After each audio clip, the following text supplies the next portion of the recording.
a bottle of... Oh, shit.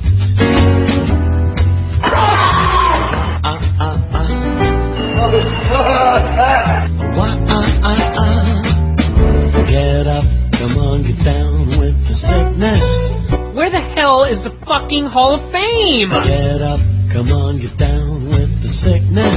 How dare you say such things about a widow? Does she eat the corpse? Right. Get up, come on, get down with the sickness. Open up your head and let it flow into me. I can see inside you the sickness is rising. I think he's some kind of darky. Seems that all that was good has died. He living in my coattail. Oh no, the world is a scary place. Quiet down on the Christmas show, for fuck's sake! Now that you've woken up the demon in me. Whose idea was this? Why? Get up, come on, get down with the sickness. Mother, get up, come on, get down with the sickness. You Sit on my face. fucker, get up, come on, get down with the sickness. Go, get it. Open up your hate and let it flow into me. Why can't you just fuck up the That's it, you.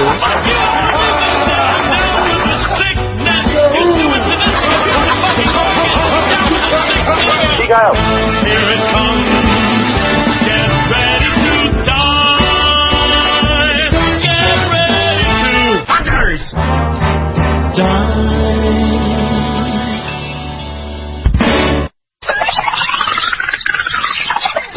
Hi, everybody. The Bryan and Vinny show. We got no music. We've been ranting for 20 minutes now, and the show wasn't recording. I don't know why. I could have sworn I hit the button. I did not. The only thing I can come up with here is that Orlando Jordan was involved in some way, because if you'll recall, the Orlando Jordan's Time Machine also had an incident where the show was not recording. Remember that? I do recall that. Orlando Jordan has fucking cursed the show yet again. Do you want to do any of the speech you gave beforehand? No, I don't care. Because of the 20-minute ranting we did, more than 10 of it was you discussing website issues and stuff. Sorry the site was down, everybody. We're going to try and get it fixed. And by we, I mean Bryan and his friends. Much faster than the one I gave. All right. Impact. Just moving on. No time to waste. I do not care. Go. Just talk. We got clips. 20 minutes. Gone. Gone down the tubes. Should we just start where we left off? No. Nobody gives a fuck about Mike Tenay reading the format. I will. Okay. Just start with homicide took way too long to get out of a goddamn cage. Yeah. There's nothing. We discussed tattoos for a while. The stupid red cage. The fans chanting this is bullshit in the first match, and how that was when the fans were saying this is bullshit in the first match in the history of the new era of Impact on the biggest show they've ever done, that's when I was laughing my ass off. And then, as noted, homicide after about an hour escaped the cage, where he was probably hit in the head with a chair by Jeff Hardy. 20 minutes down the tube. Climbed up to it didn't take us 20 minutes to say all this. This show is just gonna be something now, because my dander is up. My dander is up. So then Jeff Hardy climbed the gate and sat there. By now, there are other places. In fact, you know what? It doesn't matter what our recap of this was. The show's replaying again Thursday. Watch the first 10 minutes. Yes. You will understand. I recapped this entire show yesterday. Yeah. And earlier here, apparently. So, Vince is just going to take this show here. All right. We had Hogan's motorcade was on the way.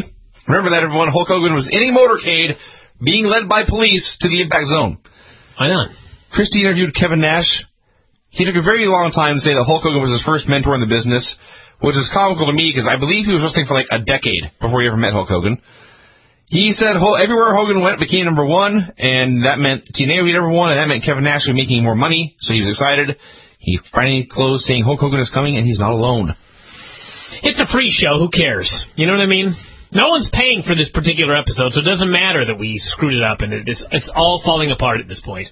I honestly, I may just read my notes verbatim for this. You may as well. Stop being creative. The idea was that Vince was going to read it. He's going to give his thoughts, because I already gave him yesterday, and then I was going to chime in with witty and intelligent comments. And clearly that idea failed. No. ODB versus Tara for Tara's women's title. ODB got new gear. It's a denim short. Did you turn me down? maybe you should just leave. This may be time. Go lay on the couch, drink some water, and just take a nap. I can't believe... Did I turn myself down? Jesus Christ. We are not drinking. No, he really is this stupid. Listen, take a deep breath. I'm not serious. You've been on the go for like 3 days straight now. 84 because there was UFC on Saturday. I'm seriously losing my mind. Yes. I'm worried. I'm just going to take a little break. All right. I'll be back in 2 minutes. I'm just going to go and walk around for a second. Go outside and get some air. It's a relatively warm night for January in Seattle. All right, ODB versus Tara. ODB finally got new gear. It looked like before she had taken like a janitor's jumpsuit and just cut the sleeves and legs off. Now she has a denim top and shorts. It's a vast improvement. They had a short match, but for the most part was pretty good. Probably Tara's best match in her TNA career. We've been hard on her before, and this is pretty good. The finish was high comedy because you see ODB, the schoolgirl, she cradled Tara, and then she grabbed the tights, revealing some of Tara's ass crack, and she got the pin. Now, I know this because we were told she had the pin, and the ref count of 3, we saw the fans cheering and ODB celebrating with the belt. We did not see this. For those of you... I'm sorry, I was distracted. Remember, about 3 years ago, Bryan promised something, that if something happened, he would do a little dance. He just went outside the window, and he delivered. You missed it. I'm sorry. So, ODB cradles Tara, pulls the tights, and then the director cuts away to a shot of the silent cage in darkness, empty, with the fans sitting there, apparently taped right before they went on the air. And then he cut back, and ODB had won the belt. And as we mentioned 20 minutes ago, in 20 minutes of radio that was erased and not saved, in the first match, because of the stupid disqualification in the 8-man steel cage match, the fans were chanting, "This is bullshit," only the chant was bleeped. So we got, "This is bull," silence, over and over and over again. And then here, we saw some butt crack from Tara, and the director immediately cut away again. Now, it could be my imagination, but I don't think any of this would have happened when Impact was on Thursdays. It seems like they could get away with this stuff, and there would not be this wacky censoring. So there's 2 theories that I have here. First, they hired a new director for this show who had never seen the product before and had no idea what to expect, and they gave him no notice of what they were doing, so he had no idea what to do. Or, and this is my favorite, they figure that since people may be watching the show, which they usually don't, they had better crack down on the obscenity and accidental nudity. That's my theory. They decided this show would be watched, and they had better cut down on this kind of thing, whereas on normal Thursdays, they don't have to worry because nobody's watching anyway. So Tara has just been pinned with an illegal hold, and she has lost her women's title. So she immediately jumps to her feet, lays ODB out with a widow's peak, and then put the spider on her, and then grabbed the title and held it up, making ODB's win completely irrelevant, making the title switch completely irrelevant. The whole thing was very stupid. I was begging for Hulk Hogan to arrive at this point. Desperate for the Hulk to show up and save the show. I showed up to save the show! Did you drink while you were gone? That was some dance you did.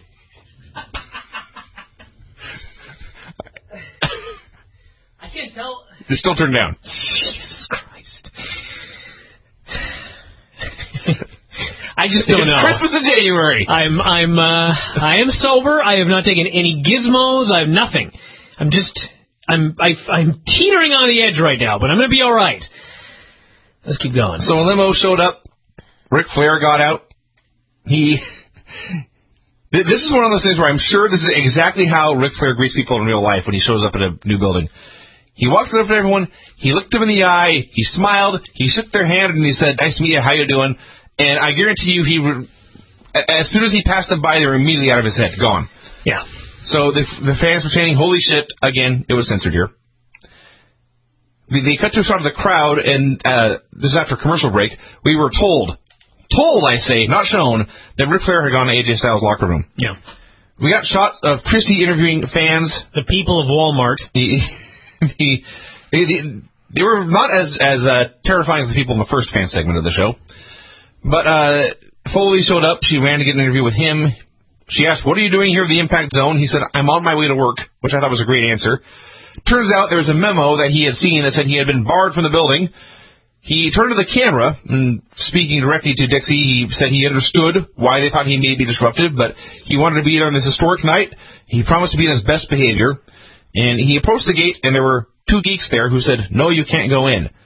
And so Mick Foley, Cactus Jack, the hardcore legend, the guy who lost his ear wrestling Vader, the guy who's gone into powerbomb, to barbed wire, C4, chair shots, all that, looked at these two geeks and said, "Shucks," and walked away. I just liked how Foley is standing there at the gate of the Impact Zone. There's two geeks not letting him in. And he turns around and goes, "I'm not being allowed in, folks." And in the background is a Ferris wheel. A Ferris wheel. They are at this. Howled with laughter. They are at, yes, the Impact Zone is a theme park. The last of these came out. He was loved at first. Crystal took the microphone, and before she even really said anything, this was like the best heel gimmick ever, just having this giant man stand there and let his woman speak for him. Yeah.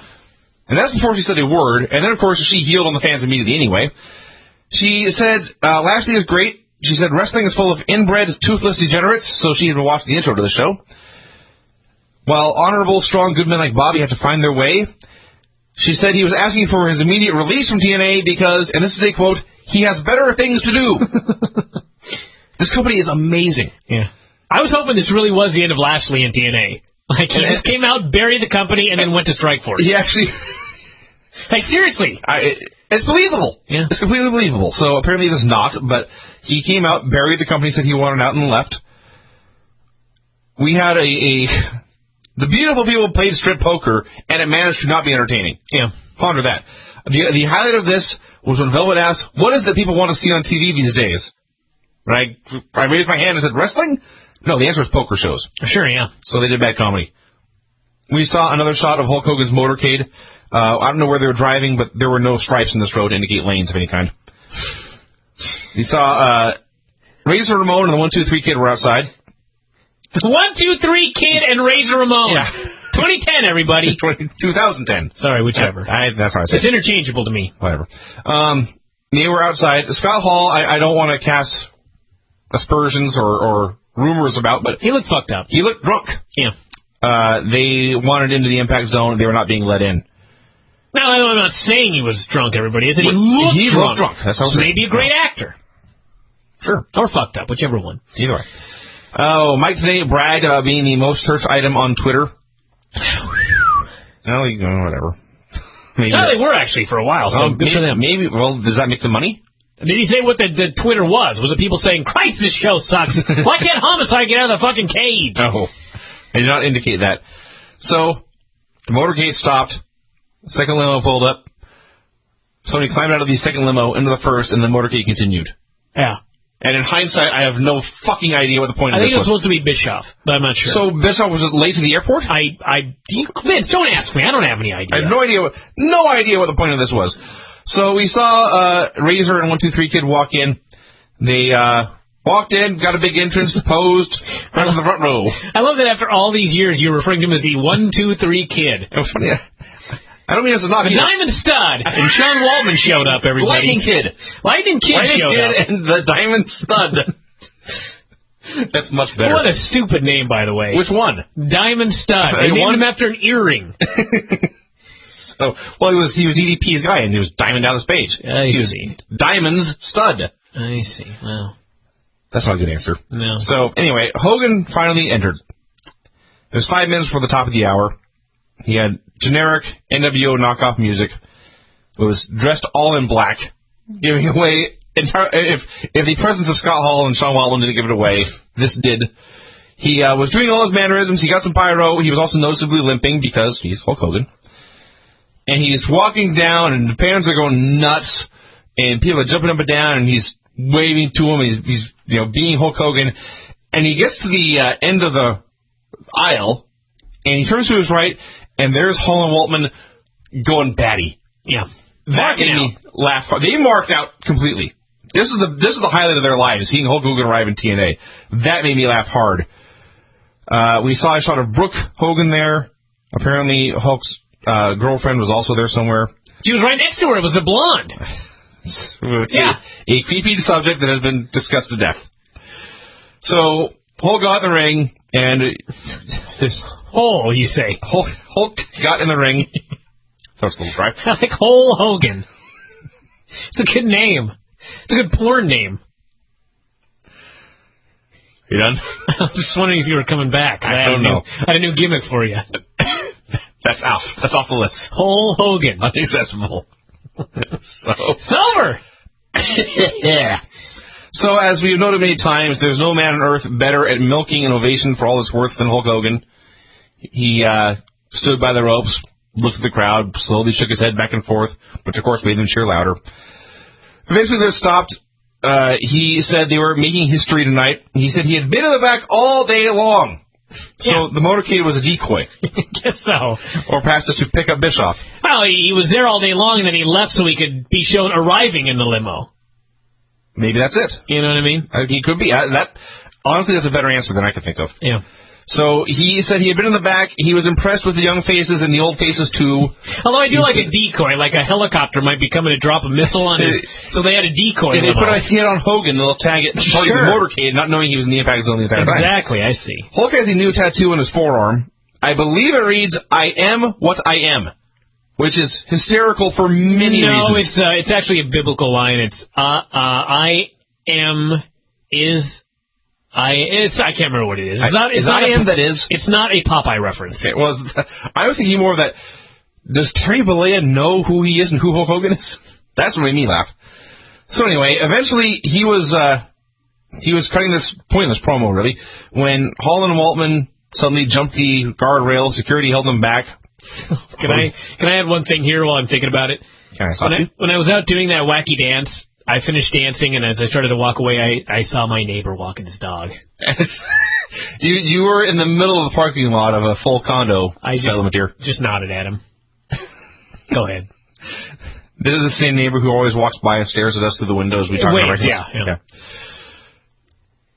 So Hall and Waltman got in the ring. Hogan gave them the old NWO finger, greeting. And I thought Scott Hall was going to fall down at any point. But thankfully, he managed to stay on his feet. He said he wanted to hook up with the NWO again. He didn't use those words, of course, because he's not stupid. And he said he wanted to party and wanted to be in charge. Hogan said this is a different time and place, and it doesn't work that way anymore. And Waltman said it's the same place and the same people, and they were here to party. And Hulk said it would be totally different. They yammered back and forth a lot. Hulk Hogan said, "It's time we all grow up." Awesome. He says, "It's time we all grow up and do the right thing for the business." Hall said things are going to change with or without Hogan. This brought Kevin Nash, and here the segment was 10 minutes old, and I'd had enough. Kevin Nash came down. He got between them, played peacemaker, told Hall and Waltman to let Hogan play his role. Hogan said, no, I gave Dixie my word. We're going to do the right thing and change the company for the better. He was not playing a role. Nash said, well, that's not what you said on the phone. And he asked when Hogan turned corporate, as if that was an insult. And this is when Eric Bischoff came out, and the segment was 12 minutes old. Bischoff came out. He talked about beating WWE back in the day. His exact words were, they took the 800-pound gorilla, turned it into a monkey, put it into a cage, and spanked it. He was bragging about spanking a monkey. Not making that up. Cut to a shot of Dixie, no expression on her face, shaking her head. This same shot, they showed her over and over throughout the show. It may have been file footage. Just the same shot of her shaking her head 800 times. So Eric said he sided with Hogan, saying that things are going to be different, said everybody has to earn their position within this company. And it hit me here that Hogan and Bischoff were standing there talking about how it's time to make room for the young guys and give everyone a chance to earn their position. In this segment, where they were eating up more than a quarter of an hour that could have gone to young guys who had giving them a chance to shine. So Nash said he heard them loud and clear. They bailed. Things were not done. Hulk and Eric talked about how great TNA was for a while. Eric said everyone's under a microscope. They cut back to the file footage of Dixie shaking her head. Hulk vowed to be the #1 sports entertainment company. Dixie clapped. That was the second shot. Here is where Eric demanded the format from the producer. It took them several seconds for them to locate this format. I was hoping, praying, that the incident would be that Eric would demand the format, only to find out there was not one. And no one had any idea what was going on in this company. I like it better when they had a 65-page format. Is that what we had that one time? That's what it seemed like he did. He goes, where's the format? And they bring up this big fucking Bible-sized thing. Well, have you seen how many segments are on the show? I believe that. It's 3 hours. So, yeah, he tore up the format. He handed SoCal Val a new one. Hulk said that if you can't talk, you can't wrestle, you should head north. You know, in films, it's 1 page per minute on average. I believe that. So that's 180 pages for an Impact script, which may be realistic. They cut to a shot of Sting in the rafters. This segment finally ended. It went 18 excruciating minutes. This segment was longer than Raw, and by itself explains why they needed a third hour. So, to this point, we had seen the ship with the fans, the ship with the 8-man cage, a bunch of people arriving and being barred, and then this 18-minute gab fest, and I was bleeding from the eyes, just in misery watching the show. Actually, that was all right. Let me say one thing here.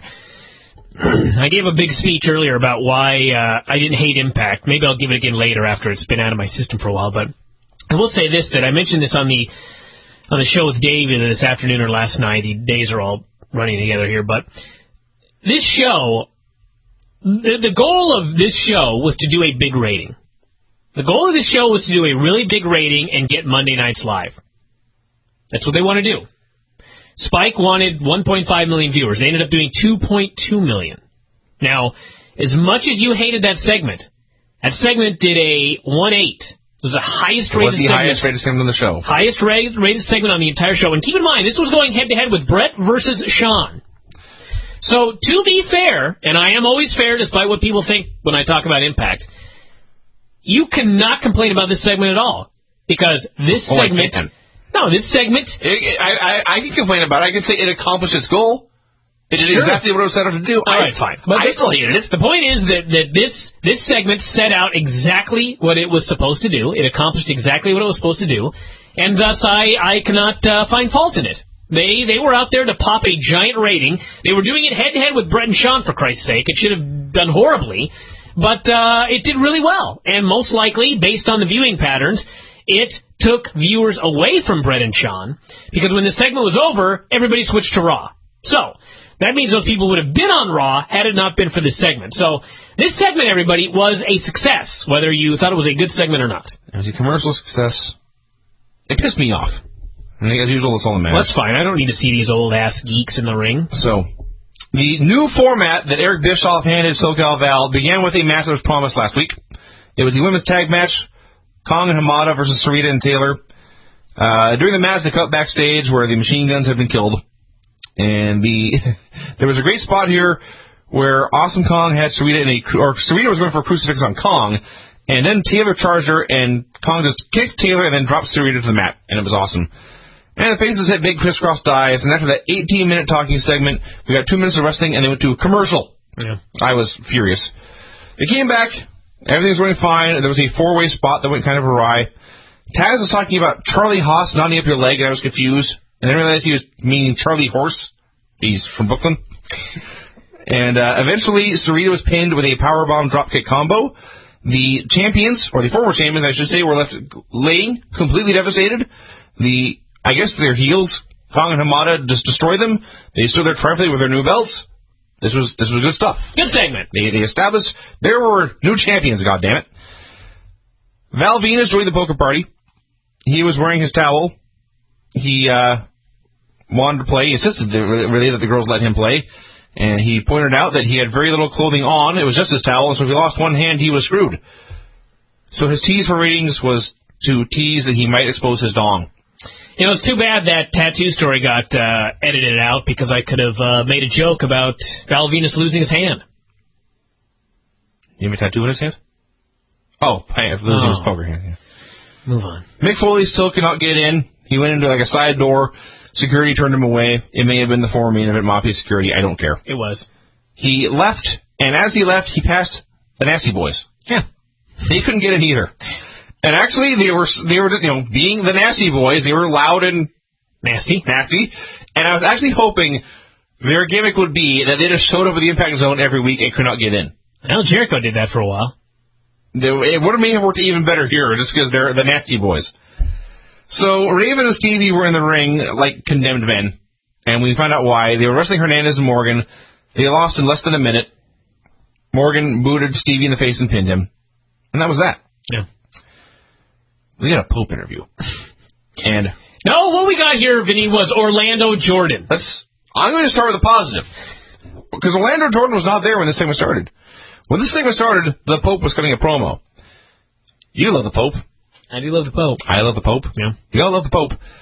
I don't know if I've ever seen the Pope as great as he was here. I don't know. This one didn't blow me away. I've seen great Pope promos. This one was adequate. I was a big fan of the Pope. And then Orlando Jordan popped out of his time machine. Literally, because I haven't seen him in 4 years. And walked up and wanted to know where Hulk was. It was kind of amusing here, because I remember years ago we were talking about Orlando and how much he sucked on SmackDown. And someone talked about how they liked him because he had a cool afro. And I pointed out that Elijah Burke was in Ohio Valley had a much better afro. And here they were face to face. Elijah Burke's still much better. Yeah. So Jordan called the Pope a ripoff of himself, which was comical and infuriating at the same time. The point of this was to make Orlando look cool because he knew Hulk Hogan, and make the Pope look like a geek because Hulk had not bothered with him yet. So this is distressing on many, many, many levels. And then Jordan walked away, and Pope said something, and then he pinned Desmond Wolfe in 3 minutes. Sucks to be Desmond. Sucks to be the Pope. Well, at least to be Desmond. Well, no, it really doesn't. I mean, it sucked to be him because he went from feuding with Kurt Angle to jobbing to the Pope. But at least he was, dominating the match before he got pinned with a small package. In 3 minutes. This was not a Raven and Stevie type of deal. That's true. That's true, but it still doesn't bode well for him, I'll say that. Then what can you do? Talk about the AJ he was promo. He was out there with his pale skin and buzz cut and plain gear, and he did not look like a guy who would rock Hulk Hogan's world. Let's talk about the AJ promo. I'm going to expedite this show. The AJ promo? You're skipping a bit. Jared showed up. Rhino was killed. Bubba the Love Sponge was so concerned about Rhino's death that he had to grab the microphone from Borash and shove him out of the way. I did not even know Rhino was killed. Rhino was killed. Who cares? Taz and Tenay killed an hour or so talking about nothing. Then we got an AJ promo. He said it was the most exciting night in TNA history. He touched on his pay-per-view match with Angle in 2 weeks. He said he would find out who was best at Genesis. Bischoff walked in, said this is the great AJ Styles. This is the TNA World Champion. And make a long story short, he canceled the pay-per-view main event and said it would take place tonight instead. And AJ thought this was great news. Yeah. Because, of course, he learned booking under Vince Russo. I don't know. Jeff Jarrett came out to the ring, started talking about TNA, slammed the critics who said they wouldn't last 6 months. That's me, everybody. Tried to get... What would best if he had named you? That fucker Bryan. He said he tried to get Hogan in for years.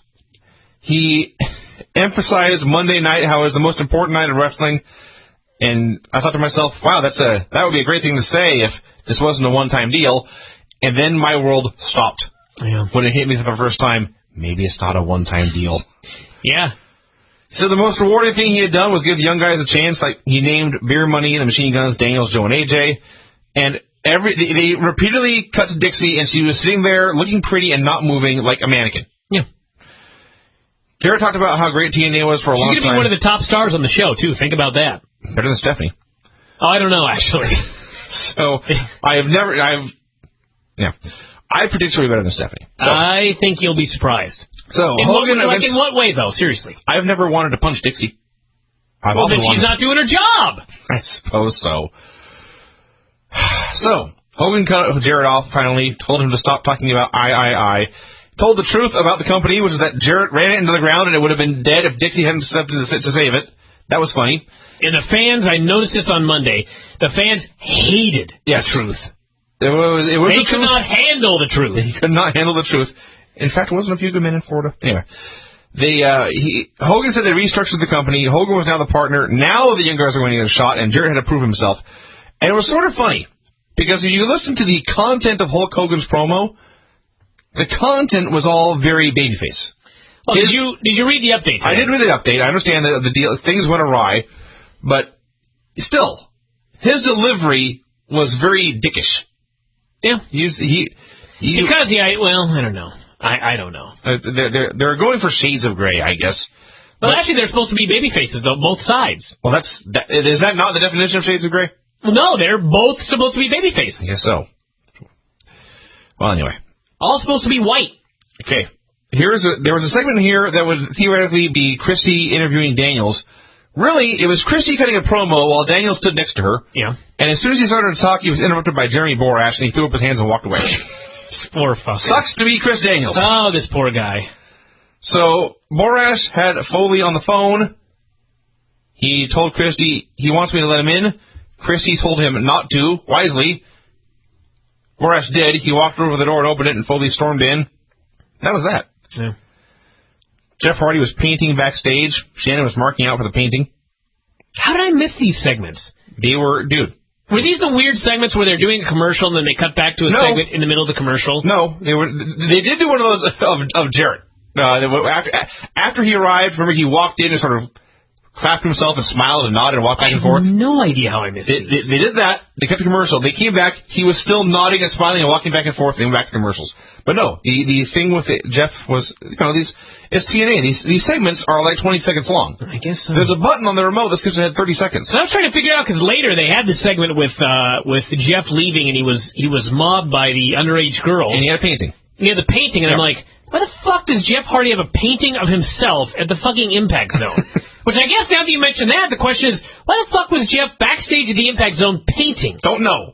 I really don't know who can answer that question any better. Because he's Jeff Hardy, but seriously, someone explain this to me. Yeah, but for those of you who wonder why we missed stuff on Impact, this is why. There's a button on the remote that skips ahead 30 seconds. So there's a segment that's less than 30 seconds long, and it happens to fall in the middle of that 30 seconds we jump, we miss it. And that's not our fault. It's TNA's fault for making segments less than 30 seconds long. So we got Abyss versus Samoa Joe. We were told it was their first match ever. It did not feel special in any way. Joe has lost some weight. They showed a shot of Sting, who was in the rafters, I guess, and I wrote down... The rafters! Yeah, and I wrote down, Sting is still there. And right after I wrote that down, Mike Tenay explained, that just confirms that Sting is still here. They had a pretty good match. Joe got a kick out of a chokeslam. There was a chair shot to the head. And then at least it was a light one, unlike the one Jeff gave Homicide. It's much better than the Homicide one. Yeah, Joe hit a chair shot and then applied the rear naked choke. And Abyss. Remember when Brock Lesnar tapped a Frank Mir and he was tapping, but you couldn't tell because he was no good at it. He was like his big paw was just lumbering slowly up and down off the mat. Abyss was much slower than that. Apparently, some of these guys need to learn how to tap out. Yeah, it's tough. Bischoff was backstage talking to a director or someone and he told the guy, we need to shorten that segment. Script, everybody. Well, I just laughed because there were 40 minutes left in the show and they were still rewriting it. Yeah, of course. Crystal confronted him. He did not care that Bobby Lashley was leaving TNA. No. Made no difference to him whatsoever. Of course not. Crystal demanded a meeting with Hogan. Bischoff told her to wait in line. She said they were losing the biggest star TNA has ever had. Bischoff laughed out loud, a hearty Billy laugh, because you see, Bobby Lashley is not a star. So they paid Bobby Lashley a bunch of money, and then buried him and made him invaluable. Well, no, these guys didn't. It's a new regime. Changes are coming. I see. Changes are coming. So they want to bury the previous regime's acquisition, rather than try to. Okay. So Bubba Love Sponge cut a promo over the prone bodies of beer money. Someone was running backstage, laying out wrestlers, and Bubba was doing this things purely for comedy. So, useless. Nasties still could not get in the building. Bubba Love Sponge appeared and distracted the security, and he snuck in. We got a Kurt Angle promo. He explained that he lost his title in September to an incredibly talented wrestler named AJ Styles, but it was actually in a four-way match, and AJ never beat him one-on-one. He said AJ can't beat him one-on-one, and it's time for him to reclaim the title. It was a good promo. Yeah. This is the wacky Jeff and Shannon segment. Oh, my God. Where they had envelopes. Shannon said, this is what we came for. Jeff says, maybe. Maybe. Well, all I can think there is... Maybe. Do I have two thoughts? One, Shannon needs a job much more than Jeff. That's true. 2, Jeff may not be available for employment soon regardless. Well, yeah. So I can see why Shannon would be more excited about this than Jeff. So then 3 girls came screaming up to Jeff. He gave them his painting. He got into his cool yellow car, and he left. That was Jeff Hardy's return to TNA. Yeah. Boy, did they drop the ball on that guy. Although, maybe not. Maybe not. Honestly, we shall see. Yeah, he did get indicted. All right, let's keep the show moving. The Nasty Boys stole 3D's locker room. They turned down donuts and demanded beer, pizza, and wings. They spray painted the wall. They were censored a lot. Then we got AJ Styles and Kurt Angle. Generally, this match was awesome. There was another human being running in the middle. Well, I shouldn't say in the middle. It was at least early in the match. And he ran in and attacked AJ. The ref somehow missed this. So Kurt Angle beat him up, sent him packing, and then they just kept wrestling. Yeah. And they couldn't have done this like during AJ's entrance. No, of course not. Before the bell rang. No, it had to be during the match. In the match. So the other critique I have seen in this match, which is fair, is that they worked it in more of a Japanese style in that they both hit their finishers repeatedly and kept kicking out of them. And I can see how for some people that would they'd hate that. I don't need to see it every week, but I thought for this one time it worked great. I think these two guys have their finishers established enough that it's okay that Kurt Angle kicked out of 5 Styles clashes or whatever it was. And by the end, AJ hit one and didn't even make a cover. He hit the Springboard 450 and won. So there was a chant of who needs Brett during this match. Yeah. People were jumping up and down at points. There was 24 minutes left in the show when they started. They didn't use all 24 minutes, but they were close, 18, 20, somewhere in there. And Ric Flair, this is the other critique. Towards the finish, they're doing all these near falls. People are going crazy. Ric Flair ambles out. Yep. Stands there. Just stands at the ramp. So that distracts from, not just does that take away the fans who are in the building, does that distract them, but he didn't do this in a submission hold or after a big move when both guys were laying on the ground. There was shit going on. And Ric Flair walked out, and the camera cut to him, and we heard like a bump and the ref counting. We had no idea what was going on. So he stays out there for a while, and then, this is crazy, he leaves. He'd seen enough. He'd seen enough finishers being kicked out of. Well, he may be in that group I was talking about. That may not have been his cup of tea. But they're doing shit in the ring. The crowd's going nuts. And then we get a shot of the ramp of a camera shaking back and forth. Yeah. The camera then turns to Flair, and he leaves. And so he distracted us from the match twice. And they had a commercial right near the end. And the best part about that was Mike Tenay announced. Well, I've heard this. Go ahead. Mike Tenay announced they're going to stick with this as long as it goes.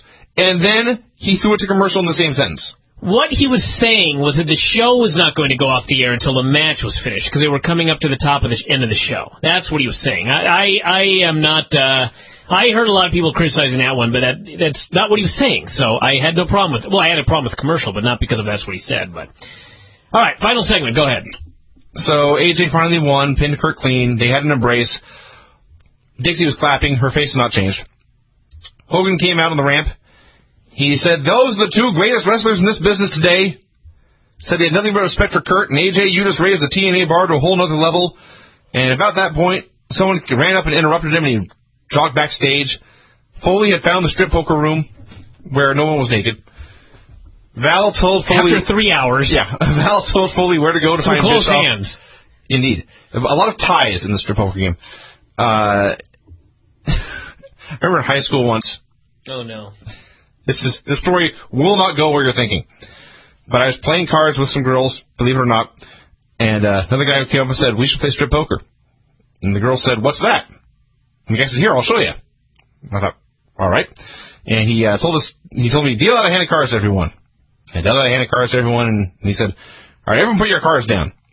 And I had like 2 pair or something. And I had the high card, the high hand. And he looks at the hands and says, all right, that guy won, so the 3 of us need to get naked. They didn't. It's a good line. Smooth operator, this kid.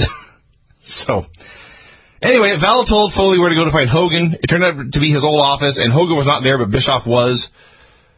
Eric told him that he was no longer the executive shareholder.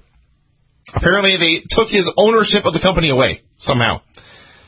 Bischoff told him to put his boots on and get in line with everyone else.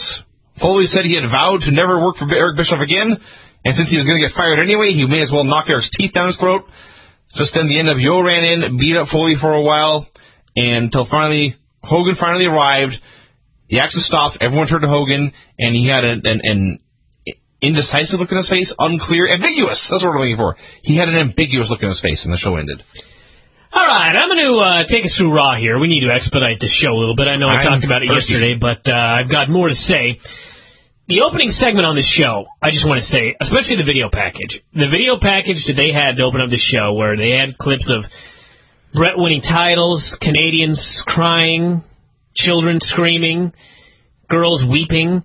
Then they had the dramatic fall at Survivor Series and the clip from Vince saying that Brett screwed Brett, this and that. And then cutting to last week where Sean told Vince that if he brought Brett back to Raw, only good things would happen. And they cut to Vince's face in slow motion doing the most evil grin in the world. And this video package, I wept. I wept at the beauty of this video package. And sadly, after watching the show, I went back and watched the video package again, and I wept again because it was not. It really, when I saw that video package, I thought, this is going to be the best Raw ever. This is going to be the greatest Raw of all time. It wasn't. It wasn't. It was not. Although, for 15 minutes, it was well on its way. This opening segment, I watched it again, too. This was really good. It was Brett coming out, thanking the fan, saying he wanted closure, calling out Sean. They talked back and forth, and Sean ended up explaining that I never thought that you respected me. But when I think of you, I don't think of Montreal. I think of the excellence of execution. I think of our match in Anaheim, the 60-minute match that nobody thought we could do. Nobody thought anybody would want to see on pay-per-view. And he was actually getting emotional as he reminisced. And he said if Brett wanted to bury the hatchet, they could bury the hatchet. And so anyway, they shook hands, and Sean left or went to leave, and then he turned in position for a super kick. And the crowd began to loudly buzz. Brett just stood there as if to say, come on, let's be friends. And Sean quickly turned and walked over and gave him a big hug and walked away. And it was funny because when they teased the handshake, everybody was booing vociferously. Yes. They did not want to see these men shake hands. They wanted to see a fight or something. But when they actually hugged, the place went nuts. So, well, I think they were not booing the two men shaking hands. I think they were booing, telling Brett, don't shake his hand, he's going to super kick you. Well, he didn't. He did not. They were wrong. So, I've seen various reactions to Brett's appearance. I thought Brett looked great. Yeah. Okay, considering, remember everyone, most of his contemporaries and family members have passed on. Yeah. So, there's your baseline. The man had a stroke. The man had a stroke? Yes. The man has aged since the last time we saw him on TV, 8 years. I guess 10. But he's put on some weight. His hair is a little thinner. Maybe he has some bad dye job. Maybe it's a little dry. Facially, he looks fantastic. Go back and look at Vince in Montreal. Look at Sean in Montreal, and then look at them today. And look at how Brett has aged. Well, Brett is living in Hawaii, for Christ's sake. That helps. Not on the road every day. That helps a lot. Looks great for a 52-year-old man who had a stroke. Yes. So he called out Sean. Sean walked out, didn't waste a lot of time, got in the ring, and they just stared each other down for a while, and it was like the last 12 years had not happened. I was 22 years old watching Shawn Michaels and Bret Hart stare each other down on Raw. That's not necessarily a positive thing, by the way, but it was bizarre. They went back and forth for a while. They aired their grievances. They made their points. They may have disagreed with each other, but they listened to what the other had to say. They made their peace. They did the handshake deal. And then when you say Sean got in a position for the super kick, that's not nearly enough credit for how awesome this was. He goes to leave the ring, and he stops, and he rests one hand on the top rope. He put all of his weight on his left leg, and he lifted his right heel just a bit off the mat in precise super kick position. He has never done this pose before and not kicked someone. And Brett was standing there in perfect pose, and everyone was buzzing. And then it was like Sean decided to super kick him and then changed his mind 1% of the way there. Because at the point he actually lifted his leg and turned, it would look like a super kick, and he walked over and hugged him. Shawn Michaels is great, everybody. I thought this was phenomenal. It was. Yes. It was. And so Shawn left, and Brett said there's one more thing to do, but he called out Vince. But it turns out Vince is a pussy. He did not come out, and so it just ended. They had Vince called out by Josh next, and Josh wanted to know why he didn't go out, and Vince said, well, I just came out of a meeting. So Josh said that Brett had called him out, and Vince said that he took meetings on his own time, and he was going to go out and call Brett out later. That was a very convenient excuse. They had a meeting during the opening segment on Monday Night Raw. I think he was just watching the Hogan segment, to be honest with you. Either of those actually are entertaining. And he's probably in there howling and couldn't tear his way away from it. They announced Melina had torn her ACL, out 4 months, and the title was vacated. Out 4 months, not necessarily 4 months. And they're going to run a tournament. The first match, Maurice versus Did you just say Bella. out 4 months, not necessarily for months? Yeah. Just making sure. Out for months, not necessarily 4 months. So it could be 4, 5, or 3. Yes. I see. Yeah. Maurice and Bella Brie Bella. Either way.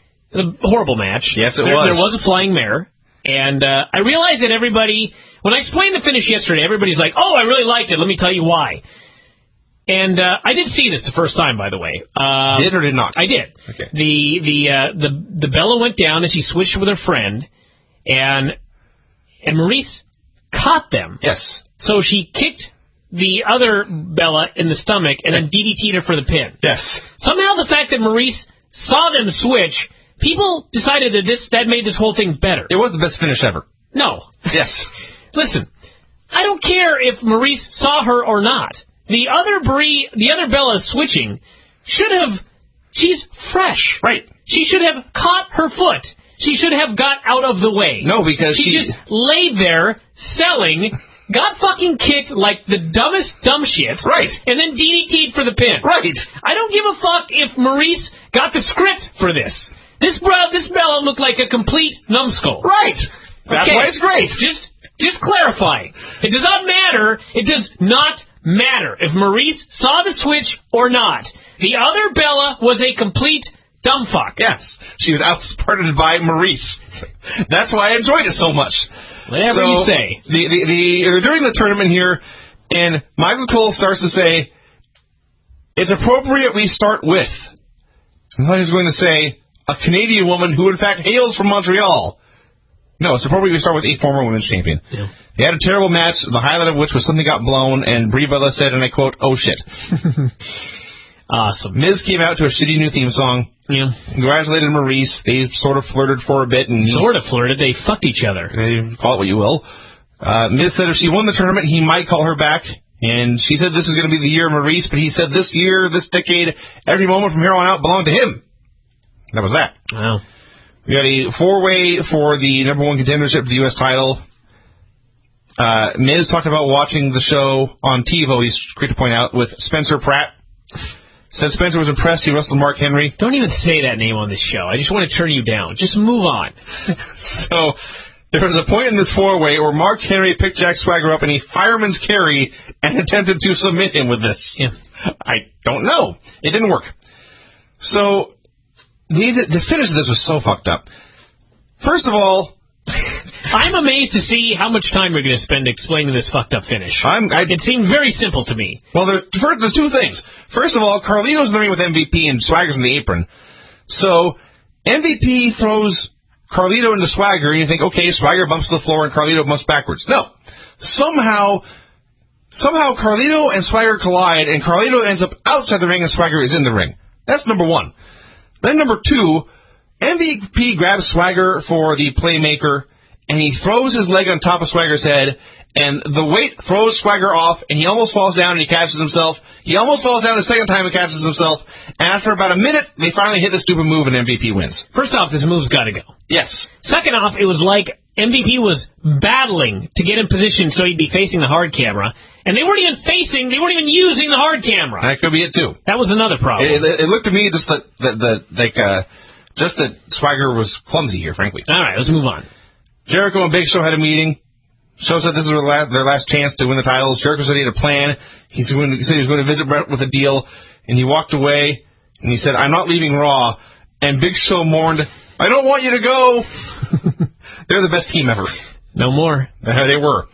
They mentioned that Fozzy was doing the Royal Rumble theme song, and there's no mention of who the lead singer of that band is. That made me laugh. There was a guy backstage talking to Brett about WrestleMania 12, and Jericho showed up to talk, and Brett could not wait to dismiss this fool and talk to Jericho instead. So he talked about training with Stu. We talked about tapping out Keith. Said the love fest with Sean was touching, but deep down inside you despise him. He said, you can get back at him. We'll do this tag match tonight. You can be the special ref, and if I lock Sean or Hunter in the walls of Jericho, let your instincts take over and just tell them to ring the bell. Brett said he didn't want any more problems. He just wanted peace. He also did not want to be perceived like Chris Jericho. He said, if you want to stay on Raw, you better win your match tonight. And in the dungeon, you screamed louder than everyone. And Jericho pouted and left. He said he did all the screaming for Smith's kids. Not even a real heart. I didn't even understand that, so I just left it out. I howled. It was not Brett's best delivery there.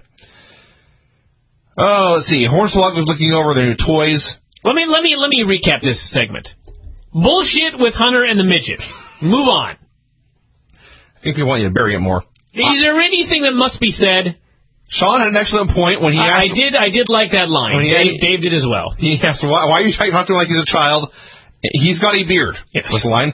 And then, at the end, after Hornswoggle had beat up Santino, dressed like Jericho, Hunter whistled for him like a dog and gave him a cookie. Yeah. Which is, if you're going to degrade him, go all the way with it. That's fine. Oh, we had DX versus Jericho. He had a good match. There was a point where Show was in the ring and Sean took the ref, and Hornswoggle ran in and jumped on Show and left. And Lawler couldn't even pretend this hurt Show in any way. But, let's see, they wrestled for a while. There was, it poked out at the finish. Hornswoggle got back to the ring, and he was wearing the official, I guess, DX helmet. And this is awesome, because it allowed Jericho to just punt this little fucker in the head.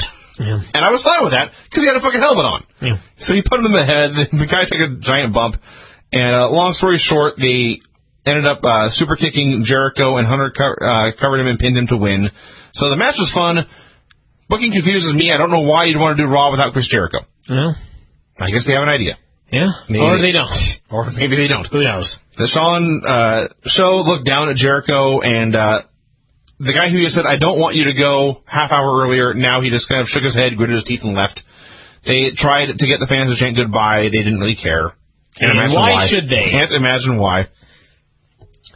Cut backstage where there's somebody knocking on Vince's door, and he came out, was outraged to see them. I was hoping, since Brett was there, this would be The Undertaker telling him he had to go to the ring. But no. It was Orton. He had an offer for Vince. He said, I will go out there and kick Bret Hart in the skull. It was a funny line. Thank you. I will go out there and kick Bret Hart in the skull if you meet me number 30 in the Royal Rumble. Vince said he had his own security, told Orton never to confront him again. That was that. Orton walked away. He met Ted and Cody. They thanked Orton sarcastically for inspiring them last week and threatening to kick them out of Legacy. They said they wanted to return the favor, so if Orton didn't beat Kofi, they were going to kick him out of Legacy and beat the hell out of him. He was not thrilled to hear this news. No.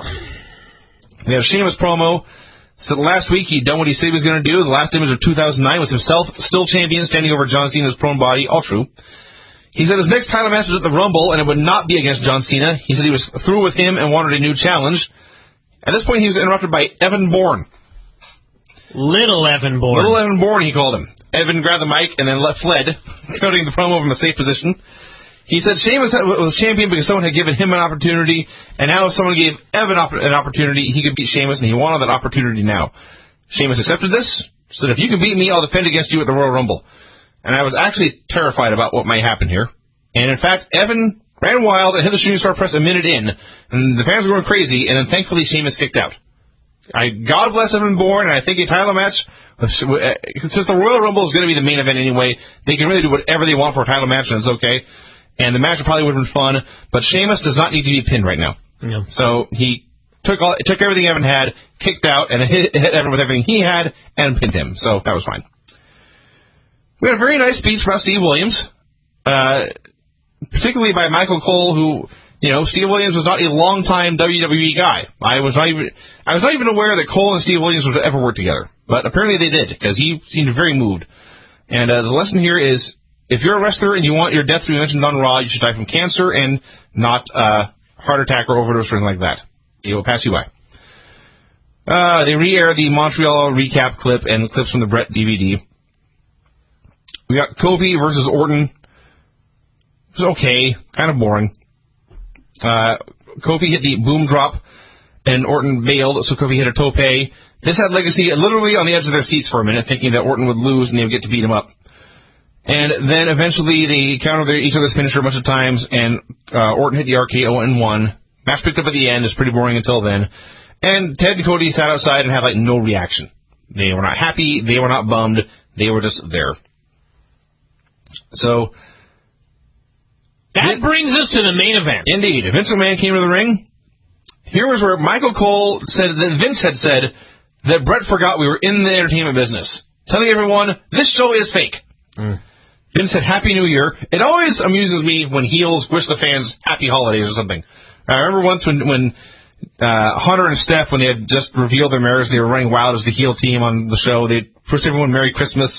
Here's Vince saying Happy New Year. Always makes me laugh. He said there was no reason for him to call Brett out.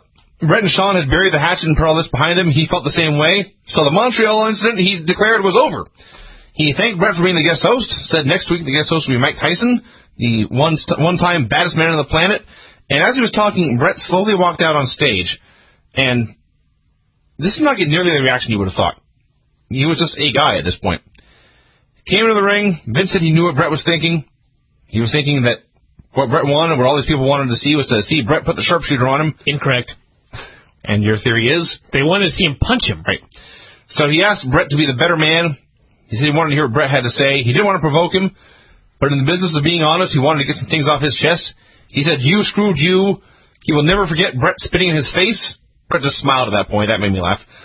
He said, Vince said he would never forget Brett sucker punching him. He would never forget the fictional disrespect he showed him in the Hall of Fame induction.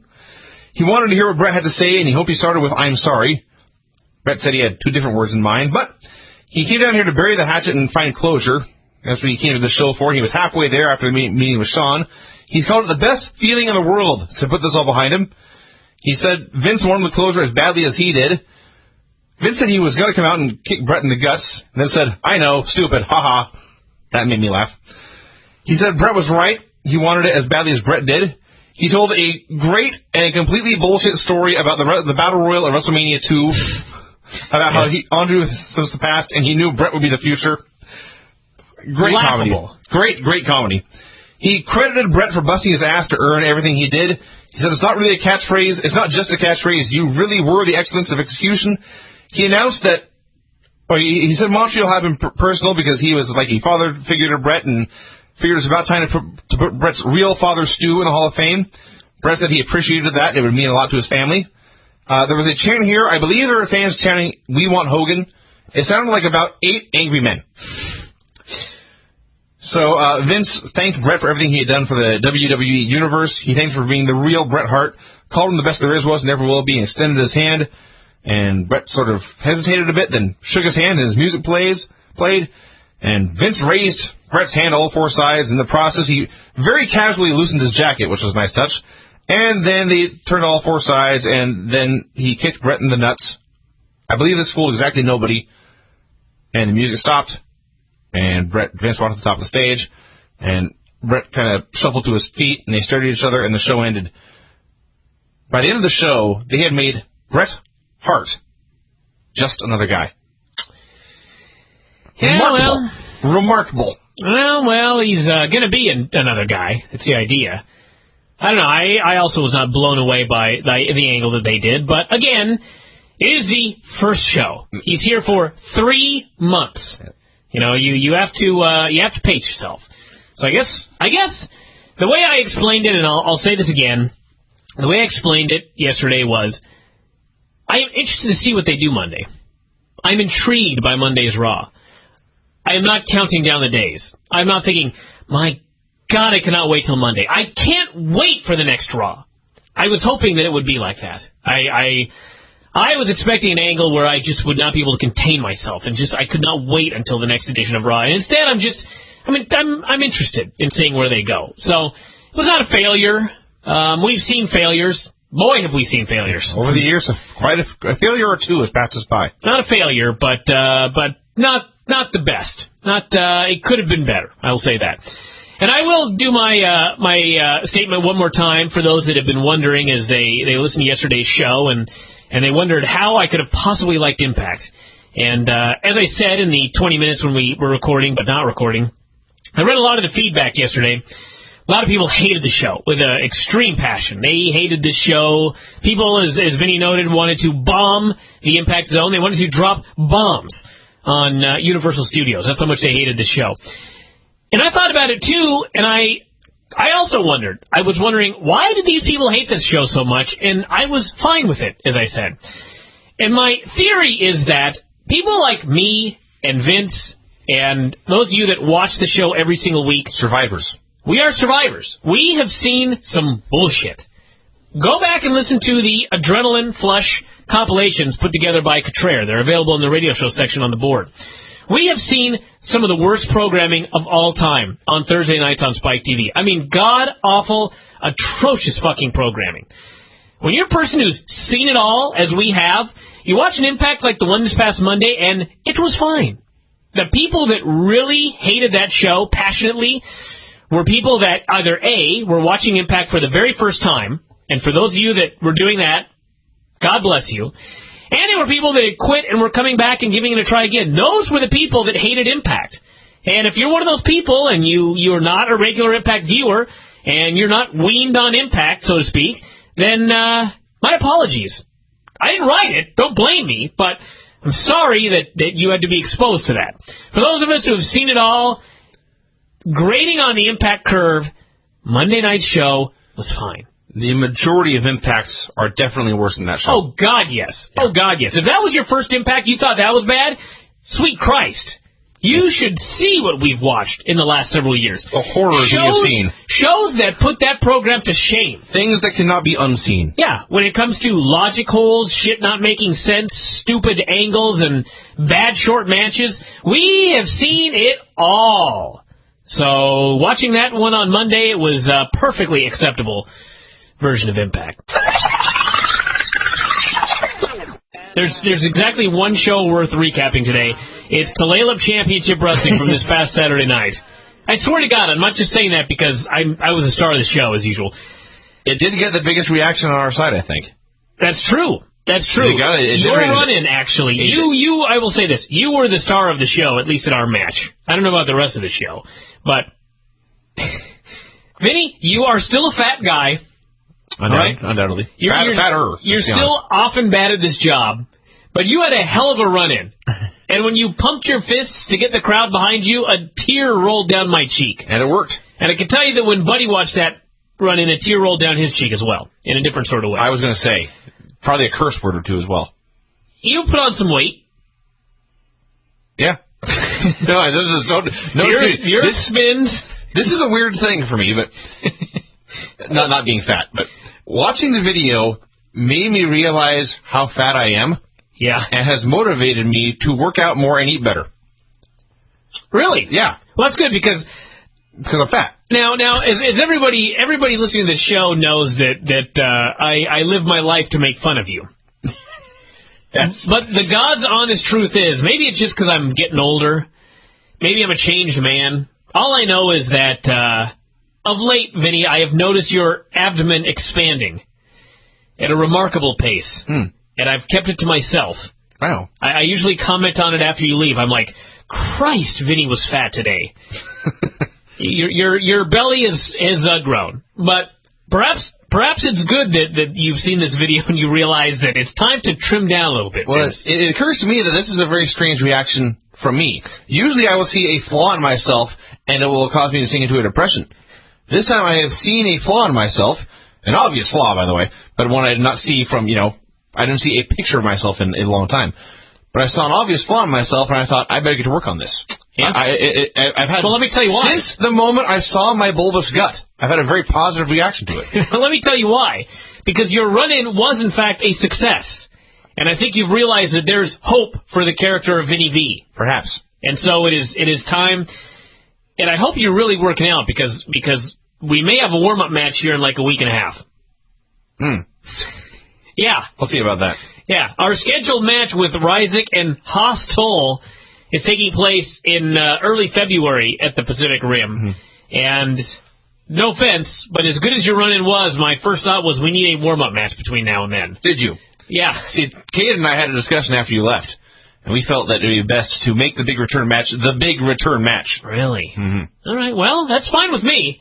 That's fine if that's what everybody wants to do. So Buddy's Ring is right down the road, Vinny. And, maybe you could jump in there a couple times and maybe we could do that. Hit the ropes. Throw some Break boots. Yeah.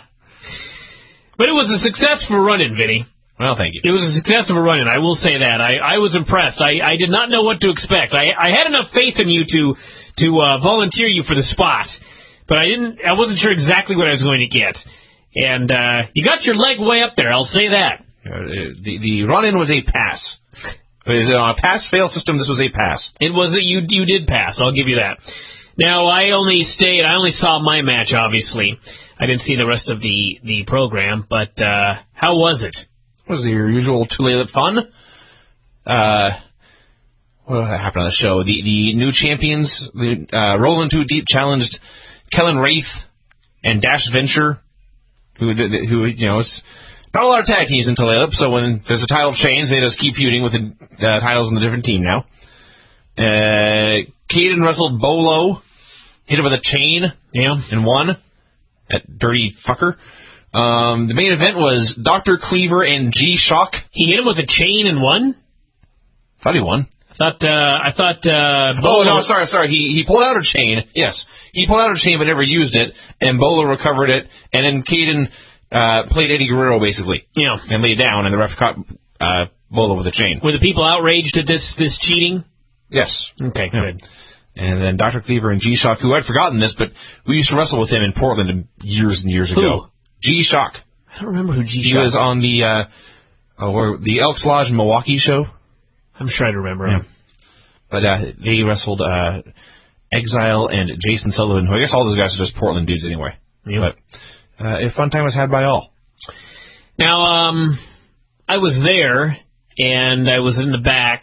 They have a podium in the back with a gavel. I don't know why, but I was looking at the podium, and I'm looking at the lineup for the evening, and looking what's coming on after I'm leaving. What great battles are to come, of course. And I see the name. It's just one word. It says Malaya versus, and then there's a blank. First off, I thought, so this person is facing an invisible opponent, or is the name going to be filled in here at some point? What is this? And, of course, my other thought was, this can't possibly be Malaya Osaka. What would Malaya Osaka be doing in Tulalip Championship Wrestling? Well, it was, and I don't know. It was her! I should call Caden right now. I asked him, and he claimed it was the real Malaya. This is before I'd seen her. I said, and he goes, "Do you see Malaya Osaka's on the show?" And I said, "No, seriously, who is it?" He goes, "No, it's really her." And I said, "Why would Malaya Osaka be wrestling for Tulalip?" And he says, "I've got connections."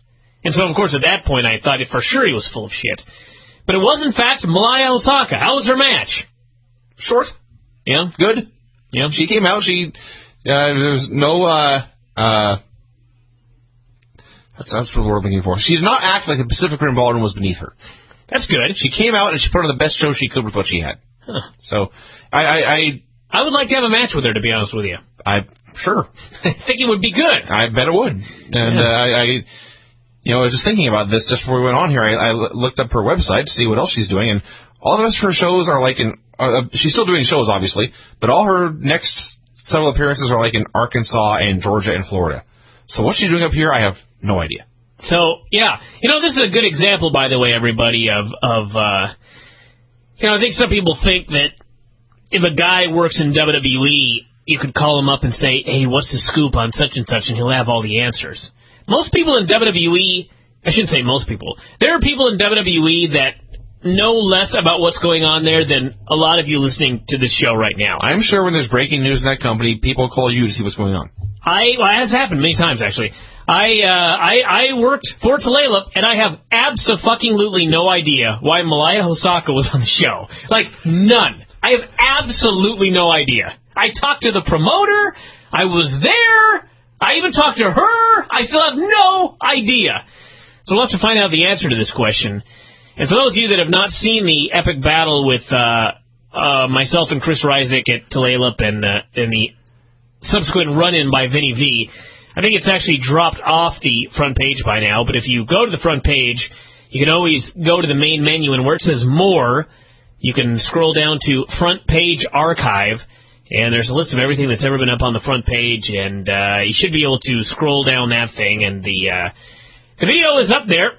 Chris Ryzik versus Bryan Alvarez in a no-count-out match, plus the return of Vinny, with, of course, the added stipulations, no shots to the face. No punches to the face. Punches to the face. Yeah. This is why I love indie wrestling. You can do stuff like this, and it works. Yeah. I do have 2 quick comments to be a little defensive. If people saw me running and they thought it sucked, that's your opinion. You're welcome to it. I don't entirely disagree. The person who said, what were you wearing? You look like you just ran in from the crowd. Yeah. I, in fact, did run in from the crowd. That was the storyline. That was the plan. I was in the bar hanging out with my friends, and I saw my buddy Bryan getting pounded, and I ran in from the bar to make the save. Yeah. Perhaps I should have had a beer with me. Vinny had been showing up to shows for about 4 months now and just sitting in the crowd as a retired wrestler. And they would announce that Vinny V was here, at which point nobody would react, and they would move on. And they did Best thing ever. The first time, just because, there's a very rowdy crowd at these shows. And when they announced my name and I, waved, about 4 guys all went, yeah, and I ran over and high-fived them all. That's good. Yeah. So, yeah, that was why he ran in his street clothes. That's why I looked like a geek in the crowd, because I was. The second comment someone made was, fat guys should not tuck in their shirts because it makes them look fatter. I don't disagree with that. But the alternative is risking the shirt coming up over the gut. Nobody wants that. That's true. It's the less of 2 evils there. And also, for those of you that are wondering if he's going to actually have gear, just wait. That's all I got to say. For those who have never seen Vinny wrestle, which would actually baffle me given all the videos that are on YouTube of the battle, but if you've not seen his gear, it will be busted out for the next show. We actually had an idea. My original idea that I later realized would not make no sense, but in Tulalip, I really don't care all that much, but I thought of the idea of putting your gold velour hat and sunglasses and maybe even jacket underneath the ring. Mm-hmm. And so after you made the save and instead of introducing you, I would just look at you baffled that you had made the save. Who is this man? And then I would beckon, put my finger up as if to say, hold on, everyone. Go into the ring and produce the hat, the sunglasses, the jacket. You would put them on and suddenly become fucking Vinny V, right, and just be all wacky. Uh-huh. This was my original idea, but I changed my mind. We gotta make people pay for that fucking suit. You know what I mean? Oh, absolutely. Something like that.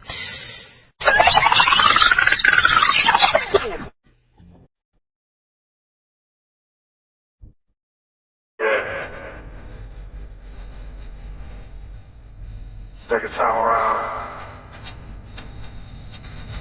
Randy said I can do it. King of the boys. Your boy. I'll be.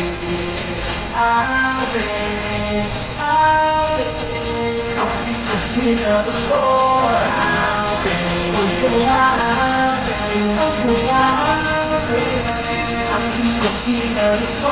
Listen, everybody.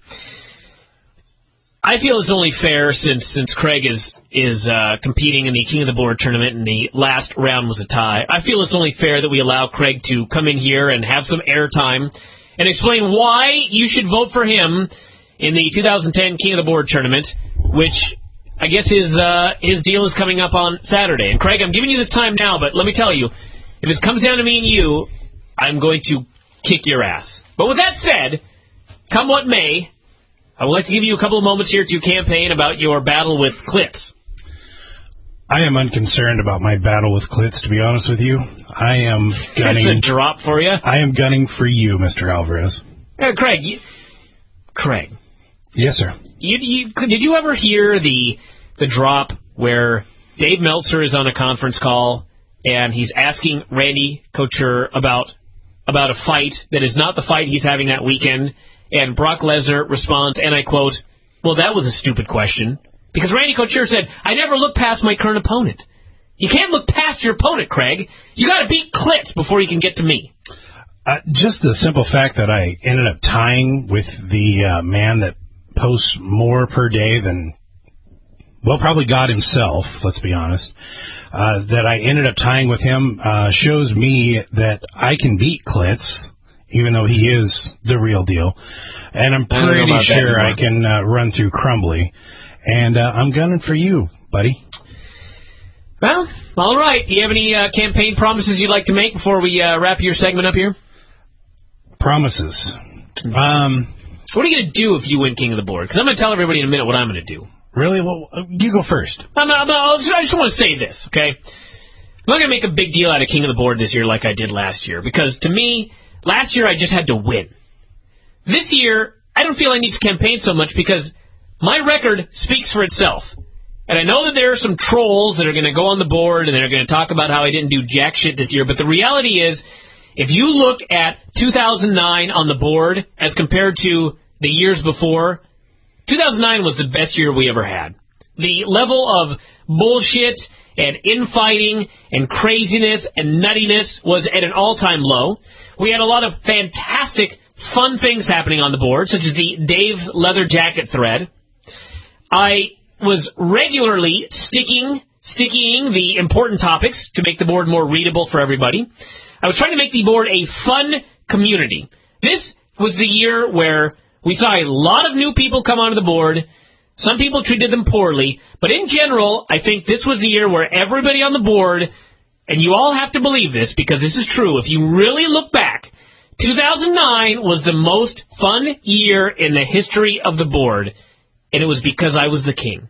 So if you want that fun to continue into 2010, you're looking at him. You're looking at your king. Because aside from these little things that I did not jump in there and make a big deal out of stuff. I didn't go in there and flaunt how I was king all year. I didn't go in there and go on a power trip or anything funny and wacky and that sort of thing. I just went in there, I did the job, I made the board a better place, and I didn't make a big deal out of it. And I'm going to do that again in 2011, or 2010, should I be voted in this year. So that is my campaign speech. I think I'm up for the first round voting Friday. So everybody listening to this, please head to the Bryan's Friend Vince's area on the board, and please vote for me for another fun year on the board. And it's also a way to, if you really appreciate, for example, all of these radio shows that I do and the newsletters, it's a great way to support me by once again voting for me as the only two-time king of the board should I win this year.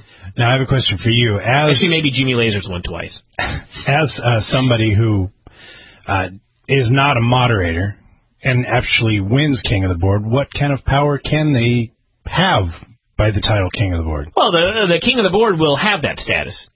I see. Yeah. Well, that makes it a lot more interesting, doesn't it? Well, I mean, to a degree. I mean, they're not going to be able to go nutty. I see. I am the emperor above all else. But. Well, yes, and such people should take you that way, right? But for example, well, here's what will basically happen: the Bryan's my folder, the Team Real Deal folder. Mm-hmm. If I do not win, there will probably be a new folder set up for the king, and he can do whatever he wants with it. That is probably the way it's going to work. Well, that would be fun. Sure. That's what the winner's going to get. Plus $100 if anybody beats me. That's still, I promised that one last year, so if anybody beats me, you get $100. Are you going to get the crowbar out and actually open up your wallet, or? No, I'm gonna pay them in sheep. How else would I pay them? I'm just wondering, should we get the jaws of life to open I promise $100 and the winner's going to get $100. My joke is that you're cheap. Well, my comeback is I'm going to give $100, so fuck off. Well, go on. You wouldn't like it. I just lay there and sweat. Well, you said you had a problem with clits, so. No problem with clits. I have no problem with clits. All right, let's wrap this thing up here. Circular motion, everyone. Wrap what up? Your cock. While we're on the subject. Really? All right, seriously. Throw it out do you have on any the table. final words here before we wrap this up? Final words. Everybody, if you want to vote for good, you want to vote for what's right, this Saturday, you'll vote for Craig. A very profound statement from you, Craig. And again, tomorrow, I believe, is my first round King of the Board match. So I thank everybody in advance for voting for me this year. And we shall not waste any more time on that today. So,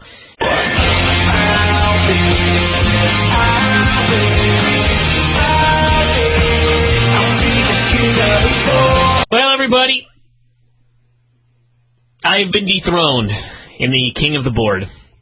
I don't know if you guys have noticed. I know I know that many of you have gone on there and offered your support, and some have not offered their support. It is the second round, and I have been dethroned. In the second round, I didn't even make it to the Sweet 16 this year. Now, I would like to say that I have a lot of things going on in my life. It's been a very stressful month. I did not have the time to devote to the King of the Board that I had last year. And actually, last year I didn't have a lot of time either, but last year I made time. I made time for the King of the Board. This year, I just didn't have time. And when the King of the Board started, I'm not one of those guys that always has to be king.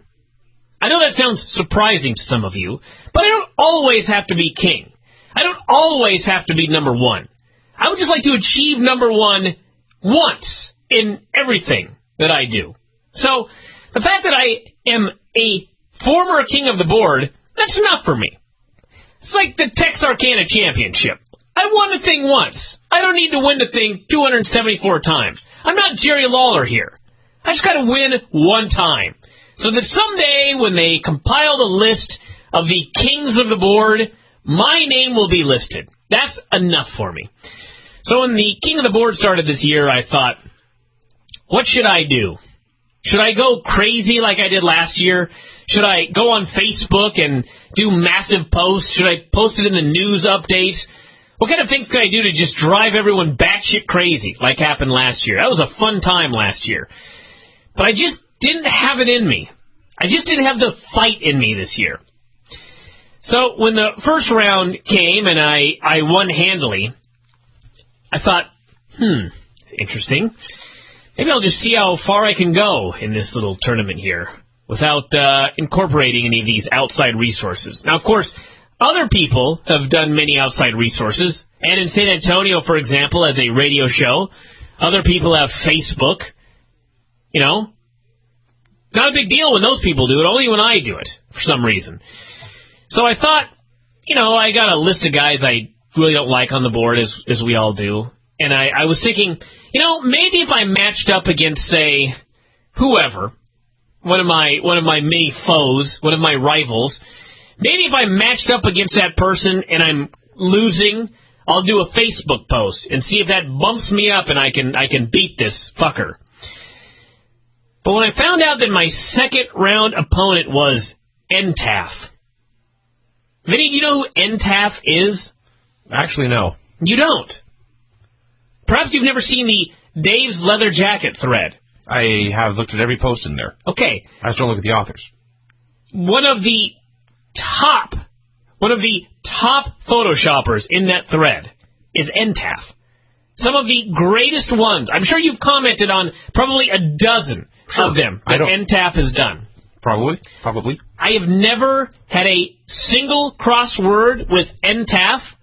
NTAF has not trolled me unmercifully. And most of all, I realized that in my speech a couple of weeks ago, I said that I was responsible for the greatness of the board in 2009 as the king. And so the Dave's Leather Jacket thread, in some way, you could say was my doing. But the reality is, the Dave's Leather Jacket thread, which is by far the greatest thing the board created in 2009, NTAF was a pivotal. He was a very important part of that. He was one of the most important parts. The Dave's Leather Jacket thread would not be what it was without NTAF. And so I thought, you know what? If anybody's going to beat me in this fucking contest, I want it to be NTAF. And so what happened. I didn't go on Facebook. I didn't Twitter. I didn't do anything. I let the board vote as they wanted to vote. Everybody voted for NTAF. He beat me by a substantial margin. And so I'm very, very happy for him. So I would like to say right now, congratulations to NTAF. You are, in fact, the man who defeated me this year. And I hope this does not screw up his chances. And all I'm going to say is I endorse NTAF as the 2010 King of the Board. The winner of this contest, as everybody knows, gets $100. That right there should encourage you, Vinny. If you win, I'm going to give you $100 extra. Cool. The winner of this contest is going to get $100. And I really would like that person to be NTAF. So don't not vote for him because I'm endorsing him. Just vote for him because it's the right thing to do. He's a good guy. He did a hell of a lot for the board last year. He's never been an asshole. He's never mean to people. He just goes on there every day, and he puts up something funny in the Dave's leather jacket for him. People cackle. They say it's the greatest thing they've ever seen. This man deserves to be the king of the board. So everybody, vote for NTAF throughout the rest of this tournament. And my final statement here is if you go to the board right now and you scroll down under the Brian's friend Vince's karaoke showcase forum, there is a brand new forum called the 2010 King of the Board. To the victor goes the spoils. It is currently locked. The winner of the tournament, besides getting $100, is going to get that forum all for themselves. Full moderation duties. If they would like to create their own Team Real Deal, for example, and make those people moderators of that section, they're welcome to do that. They will have complete control over that section. That is what the winner gets this year, in addition to the $100 cash prize. So again, congratulations to NTAF. I endorse him in this tournament. I am very proud of him. I'm very happy that he beat me, and I am content with what has occurred, and you will not see me bitching about it anytime in the future. So that is my speech, and the tournament continues. We've got a bunch of new matches up there right now, including today. I don't even know what's up today, but it's very interesting to see the standings in this year's King of the Board and how certain people have done and how certain people have not done, including yourself, Vinny, who has been slaughtering his opponents. I don't even know if you've looked. I can confirm that I have not looked once. You haven't looked once? No. Why do you not get involved? Because it's stupid. Why? It's fun. Take aside the $100 cash prize, which, hey, I could use that money. Yeah. Pining for popularity among the readers of the board. Remember I said I don't know who NTAF was? Yes. That's good. Most people, when I see their name on the board, I think, oh no, it's blank. Vince. I recognize it. Vince, how is this any more goofy than fantasy football? I didn't say it is. I didn't. It's not any more goofy than fantasy football. Okay, so we can agree that fantasy football is just as goofy as the King of the Board tournament. The only difference, I would not say it's any more or less goofy. It may be less goofy. It's certainly, Brian, there are people who take fantasy football way more seriously than you take the King of the Board. And that's Kevin's been in that section, apparently. People have lost jobs, Brian, because they've dedicated too much time to their fantasy football team. Well, I don't know if anyone's done that yet, but if anyone would, it would be on our board. So, yeah, the difference there is that that's a game of, I suppose, skill and chance, whereas King of the Board is, as I understand it, basically just cutting promos, talking about how great you are. Yeah. I guess that's a skill. It is a skill.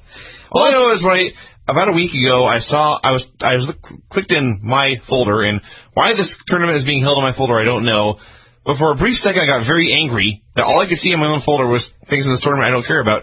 And it occurred to me, I have moderator powers. Yeah! I could delete every single one of these threads right now. Please don't. Oh, my God. For a brief second, I was tempted.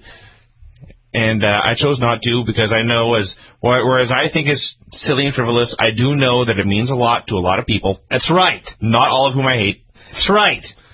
So I just shook my head and turned away. Let me just tell you a couple of the interesting things here, Vinny, because if I tell you a couple of these, you'll realize how fun the King of the Board can be. You know our friend Crumbly, of course. Sure. Beaten by Craig. Don't care. Okay. You have beaten Jason Owen. Ooh. Oh, that's guy from Georgia, yeah. And Omega. Okay. Who nearly went to the finals last year, if I recall correctly. And this should excite me why. Because now you're facing off against the Cancer. I will say, the one positive thing about the King of the Board is the Cancer song he made last year. That's right. That was a great fucking song. He's working on another one, Vinny. Okay. So there's a chance here that you could square off against either Craig or Dave. Dave, by the way, it would be so ironic if you squared off against Dave, because both of you do not give a fuck Correct. about the King of the Board. And if it suddenly came down to you versus Dave in the semifinals, I would die. I would die of laughter. The thing that would be better is that matchup happened, and the final score was 1-0. It's actually better because you don't give a fuck, and Dave is completely unaware that there's even a tournament taking place. Yeah. And you've already both advanced past 2 fucking opponents, including the chicken fucker Americool. So anyway, it's a hell of a tournament this year, and I am out, and I'm fine with that. And you guys can all follow that in the Bryan's Friend Vince's section here on the board.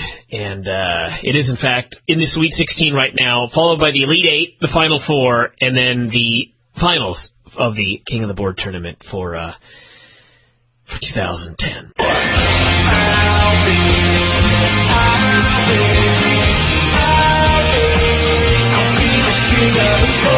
I don't know if you've noticed or not, probably not, Vinny, but you're winning.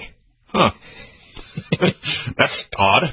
You're not only winning, but you're kicking the Bone Machine's ass here. It is 165 votes for you to 107 for this poor bastard. And that is going to bring you, I believe, into the semifinals, if I am reading this correctly. Let's see. It looks like, yes, you are going to be in the semifinals here, facing Iamo. I don't even want to try. I've tried for years and failed. Amo, however you pronounce it. It's going to be you and him in the semifinals, Vince. And if you beat him, you go to the finals against one of 4 men. Zig, who I have no idea who that even is. Zig. I don't know. I have no earthly idea. That's Zig used to wrestle for Tim, is it? He was a cool guy. I don't know how Zig got in there when it came down to the Supersonic and Thrillbilly. Somehow Zig won that one. I don't know. I don't know who Zig is. Anyway, it's Zig against Alan for L, which I expect Alan to win. And then we've got Entaf, who beat me, who I'm endorsing to win this entire thing. He's going to be facing Dave, who's unaware that there's even a contest going on. Mm-hmm. So I would like Entaf to win because he beat me and I think he deserves the $100 grand prize. But at the same time, the idea of you versus Dave in the finals is intriguing. Mm-hmm. The guy who doesn't care against the guy who doesn't know. Doesn't know. That would be so awesome. That would be the greatest final in the history of the King of the Board. I did see your open letter today. Yes. I will admit that I spent enough time looking at this to see your open letter to the assholes out there who apparently are taking this way too seriously, and you in turn are taking them way too seriously. Well, I had some spare time tonight. That's clear. That's clear. You know what's funny is people read that thing and they go, Christ, Bryan must have spent 3 hours working on that tome. The reality is I took about 6 minutes. I type fast, and it just comes out. I was sitting here on the board, and I was reading people that were so ass-hurt about losing in a popularity contest on the fucking board that they were asking for next year only to do PM voting if you had a high post count. You can only read this so many times before you flip your lid, which I did. So if anybody cares to read my open letter to the assholes on the board, you can go to the Bryan's Friend Vince's Karaoke Showcase. You can read the letter, and then you can cast your vote in the semifinals and finals, which are coming up literally within the next week. And again, the winner is going to get a $100 grand prize. And their own folder on the board. And that's right. There's a brand new locked folder right now waiting. That would be so awesome if you had 2 folders you never went into. I go in my own all the time. Oh, okay, well, that's good. Less lately, because there's been stuff I don't care about, but no, I'm in there all the time. But I will say, Bryan, that putting the thread out there for everyone to see was a genius move. Obviously, I would rather have the $100, but the people who care about this, having a tangible prize they can actually see and lay eyes on, that's genius. Sure, they've got something to strive for. Mm-hmm. And even the casual observers know there's something at stake now. That's right, and the person is going to get their own folder For a full year, they can do whatever the fuck they want with it, and they will even have the, there's obviously, there's limits. Breaking the law. Exactly. It's not going to be a pedophilia forum, for example, or anything like that. The illegal stream showcase. Exactly. It's not going to happen. But, I mean, you've got the run of the place, and you are your own moderator in that forum. You can kick out whoever you want. You can edit whoever you want. You can do whatever you want in that folder. It's all yours, and it's going to the winner along with a $100 grand prize. So, a lot of stuff at stake here, everybody.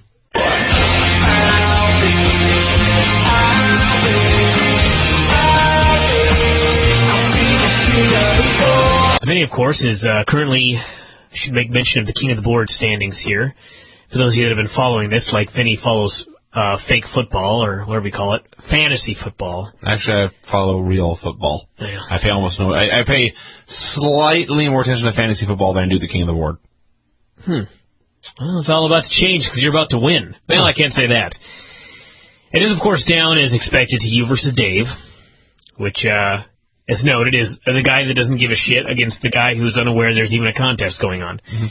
You are currently in the lead, Vince. Wow. 169 votes to 155. Very close. 324 votes so far. Separated by, what, 14? Separated by, it looks like 14, yeah. That's a very close race. And I should note that it's the finals, and so the guy in charge of this thing, Vin, coincidentally, is leaving it open for 4 days. He's leaving this open for 4 days, Vince. So there's no hurry to go vote, is what you're saying. I mean, you've got today and you've got Thursday to campaign. Vince, I don't understand how you could not care. I realize that you're running on a campaign of indifference. But at the same time, you are now in the finals, and so there's $100 staring you in the face, Vince. That's true. This should excite you to at least a degree. Oh, well... I mean, forget the King of the Board. You've got $100 on the line right here. If you beat Dave, you've got $100. In all seriousness, I've been thinking about... I have been thinking about this because we've been talking about it on the show, and I have done nothing for that money. And so, honestly, if I win, it's going to Haiti. A lot of people have suggested that. Alan was trying to campaign on that. I don't know if I'll just move on. I don't want to get myself in trouble. But yes, Alan was campaigning on something. What would Bubba say? That's not what I was thinking. Let's just move on. Well, I guess I'm going to say it because I know that Alan didn't mean this because he's a nice guy. But when you're in the middle of a campaign and people are still voting for you, and you get word out that if you win, you're giving the money to Haiti, you know what I mean? It comes off as a little... You're exploiting a terrible tragedy to win the King of the Board? With some people, you would read that and think that. Now, I will say that with it, Alan is... If there's anybody on the board that I would not accuse of doing that, it is Alan. Indeed. That's why I didn't even want to mention it, but I had to mention it, so I figured I might as well give this speech. Because as someone who doesn't know Alan as well as we do, it may come off as phony and slimy. Alan is a really nice chap. He's a really friendly fellow. Always has been. I don't think that Alan was trying to win votes by saying that he would give his money to Haiti if he happened to win. But a lot of people have suggested that, and since Dave doesn't even know about this tournament, I will say also in your defense for trying to win votes by exploiting a tragedy, I will say that if Dave wins as well, I will donate the $100 to the Haiti Relief Fund. So, regardless of who wins, everybody, Haiti is making this money. So that's the update there. That is one positive to it, coming down to Dave and Vinny. No matter what happens, Haiti is going to get $100 from the Empire. I think there's I can see an even bigger positive. I think there's another positive, which is that it's almost over. 2 other positives. You were mystified, Brian, by the fact that Dave and I are winning. And I think it really sends a clear message to everyone. Don't be a dick. Well, that's true. If you're a dick on the board, people won't vote for you in King of the Board. Although I did get beaten in the second round. I'm not sure why at this point, except that I didn't have time last year or this year to fully devote myself to the King of the Board like I did last year. But I should note, Vince, that besides your $100 grand prize that you could conceivably win in this contest, I'm noticing here that underneath the Brian's Friend Vince's Karaoke Showcase is the 2010 King of the Board. You could have 2 folders right on top of each other, neither of which you ever go in all that much. Again, I go in my folder all the time. I mean, I don't post on every day, but I'm in that folder pretty much every day. I see. I don't know what we'll do with the other one. It may just sit there locked for another year. Well, what, is Dave going to do something with it? Well, actually, people were mentioning that there's a forum for me, there's a forum for you, but there isn't one for Dave. And I'm always thinking, actually, Dave has 4. It's called the Wrestling Observer Moderated Forum. Yes. Which, coincidentally, he never goes in, which is even funnier. So I guess we could give that one to Dave if he wins. Ask or accuse Dave, something like that.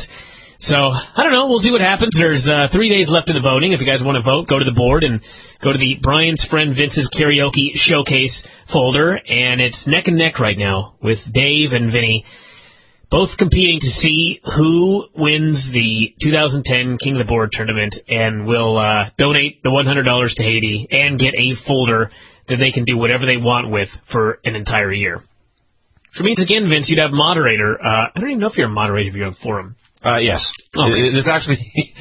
This came up in a discussion lately. People asking, does Vince have moderating abilities? And it got like 2.5 pages when I found it. And so I spent like 20 minutes editing every single post in there. What an idiot. Flagrantly abusing my moderator abilities. Actually, it appears that you're an administrator, which means you're one step above a moderator. You've got power over the entire board. There you go, then. Fuck, maybe I should demote you if you win, and you're only moderator over your own folder. That would be fitting. A lot of ideas here.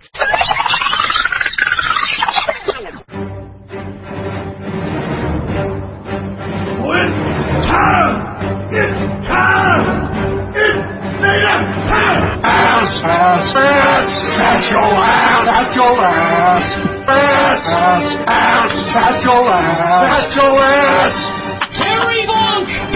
Never trust a man whose ass is wider than his shoulders. Because he's a fat. Satchel ass! The only thing to do to a satchel ass is them right in the face. A satchel ass! Wow!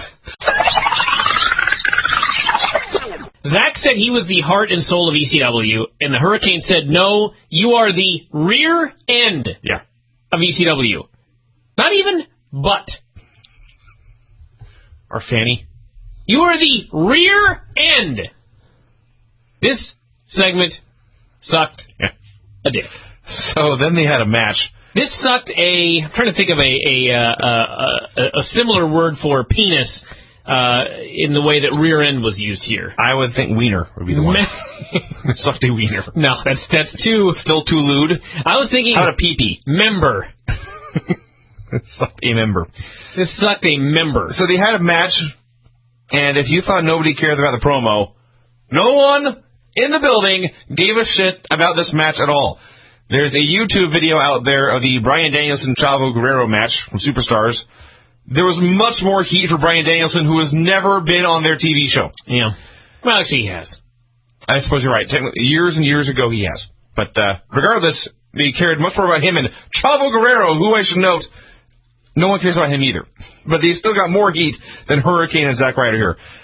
They wrestled about a minute and a half, and it was fine, but it was not great, and nobody cared, and I made an executive decision. I do not need to watch this. All right, fuck this show. I found something better. I skipped ahead. Zach won. I found something better. The Dictionary. A list of penis euphemisms. Sounds tremendous. This really exists on the internet. Of course it does. The Dictionary. Let's see what they've got here. 100% all beef thermometer. 21st digit. Some of these I can't even read. My sister said one time, and like she was at some, I forget if it was, she was in high school, and a bunch of girls got in the corner and tried to think of names for the penis, and a bunch of boys got in the corner and tried to think of funny names for the penis, and the boys thought of like 100, and the girls had about 10. The Bacon Bazooker. Clearly that one failed. I'm just waiting for you to move on. I was waiting for some sort of... No, I will not acknowledge that. Beefy McMahon stick? Better. That's much better. Let's see what else we've got here. I'm trying to think of which could be used. As a childish, clean... Yeah. Like, for example, blood-engorged mayonnaise cannon. Probably not going to do. Probably not going to work. How about purple-headed warrior? Is that on there? Blue-veined piccolo. Now that one's poetic. Bulbulous big knob. Some of these should be names for workers, like Buster McThunderstick. I love this one. Why is it, by the way, that adding muck to anything makes it funnier? I don't know, but I'm laughing at Chubby Conquistador, the. Yeah. Let's get back to this show. Keep going. And I will randomly throw in funny words for penis, because it's much better than ECW. CM Punk cut a promo. He had an amazing beard. Luke Gallows was there. He had a black eye, apparently suffered in some non-televised match, so it sucks for him. Yes? Crotch vomiter? What's that even mean? Cycloptic milk spitter. Keep going. We got to get this show done tonight. I just like cycloptic. I'm 12 years old. It's retarded. Maybe younger. Cycloptic milk spitter. All right, keep going. Long story short, Punk said he was a 3-time world heavyweight champion, but regaining the ECW title would give him a chance to start from the ground up and preach to the young stars and convert them to straight edge. So that explained why he would want to win such a lowly title. He said once he won, ECW would cease to exist, and in his place would be the straight edge society. So that was fine. He heard a promo here, guest hosting Raw next week. And I knew about this, but seeing it on screen just made it really pop out. Don Johnson and John Heater. Yeah. Sonny Crockett and Napoleon Dynamite hosting Monday Night Raw. Yeah. A guy who peaked 20 years ago and a guy who peaked 5 years ago on a show that peaked 10 years ago. Yeah. All right. Goldust wrestled Trent Beretta. I actually like this match.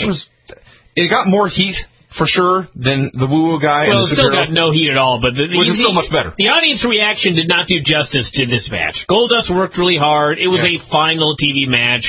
The guy won. I forgot his name already. Trent Beretta won. Trent Beretta. Isn't that a show out of the 80s? Probably. And there you go. The crowd was into this. They knew Goldust. They cheered for him as he made his comeback. And then when he lost, they all booed because they didn't know who the other guy was. The highlight of this for me was very early on, Beretta took a bump to the floor, and his partner, Galen Crouch, ran over and asked, "Are you all right?" And Trent Beretta screamed, "No, I'm not all right." That made me laugh. Frightful hog, the the kills me every time. One of the announcers in this match said the longer this match goes, the more it favors Goldust. Explain this to me. I wrote that exact thing. I wrote that exact thing. 20 years older. Please explain this to me. He's 20 years older, and while he has gotten in much better shape than he used to be, I think he's still fatter than Trent, and he's wearing a rubber suit. Yeah. This made no sense. We had a William Regal and Ezekiel Jackson promo. Regal basically said that the name Ezekiel comes from the Bible, and this man has biblical power or some shit. And Zeke quoted the book of Ezekiel and said the end has come, and then Kane walked around with his music playing backstage. This actually sounds like the book of Ezekiel. A rod of lordly might. Good one. Rocket to Uranus. That's unacceptable. Unacceptable. No, come on, that's combining dick humor with ass humor. What more could you ask for? Keep going. Tiffany was in the ring. She was her usual fantastic self. I started transcribing everything she said, and I realized I had typed out like an entire paragraph. Just, everyone, Tiffany is great, and I hope she never changes. She announced Christian Reed, the guest commentator of the ECW Homecoming finale. He had a battle royal. CM Punk versus Yoshitatsu versus Shelton Benjamin versus Matt Hardy versus Evan Bourne versus Ezekiel Jackson versus Vance Archer versus Kane. The announcers were mentioning something about Vance beating up Sheldon at some point. I have no idea if this ever happened. If it happened on Superstars, it may well have happened on ECW. I don't remember it, and I don't care. So Vance got in the ring, and Sheldon jumped him, even though the match had not started yet. And everyone's watching this brawl as Shelton Benjamin and Vance Archer have this fight, and they're standing there not doing anything. And then Evan Bourne turns and shouts, "Yoshi, get him!" That made me laugh hard. So Kane came out. He tossed Evan Bourne in 5 seconds, and then, seriously, nothing happened for about 6 minutes. It was 7 dudes doing typical Battle Royal spots for 6 minutes on television. It blew. Christian was out there. He noted that last time he was doing commentary, he had asked him stupid questions. So this time, he brought them questions to ask him, and they then ignored him entirely, and so he kept going back to it peevishly. Christian seemed so frustrated and miserable with his life right here. He hated being the champion of the show. He hated working with these geeks on the mic. He hated watching these geeks in the ring. He just hated everything. And the worst part was, by bickering with the announcers, he did not seem cooler than them. He seemed as lame as they did. Mm-hmm. So that was a fail. So, Shelton and Vance... Let's cut to the chase. Ended up with Zeke winning. It's Zeke and Christian at the pay-per-view. I suspect that did not improve Christian's mood at all. No. So there you go. This show sucked. This was a terrible wrestling program. The penis jokes were much, much more entertaining. Everyone go to dictionary.com right now. Yeah, I guarantee it. Or just write your own. That'd be better than ECW, too. There were about 7,000 names for the dong in that list, so I'm sure if you wanted to email the curator of the dictionary, then... So gay and you don't even like boys. And quite a career that guy had as far as screwing things up. Yeah. He had no talent. No. Beat up Vince. He was choking him on the floor. They pulled him off. And, instead of getting arrested, he goes and calls the police and said Vince grabbed his dick. He had no talent. He sucked. Why? That's not a good reason to hire a guy because he called up the police and said Vince grabbed my dick. That is not a reason to hire a guy. Well, it was a bitter wrestling war. Yeah, I guess. A lot of fun stories during that period. That was pretty uncool.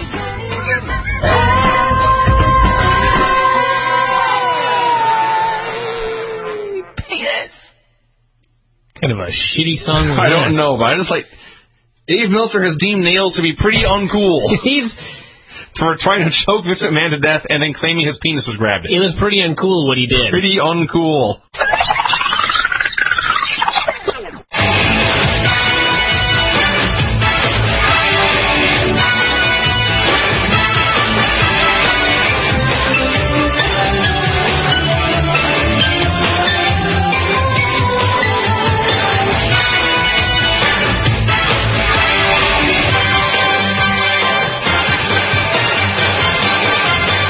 All right, let's do the Royal Rumble pool here very quickly.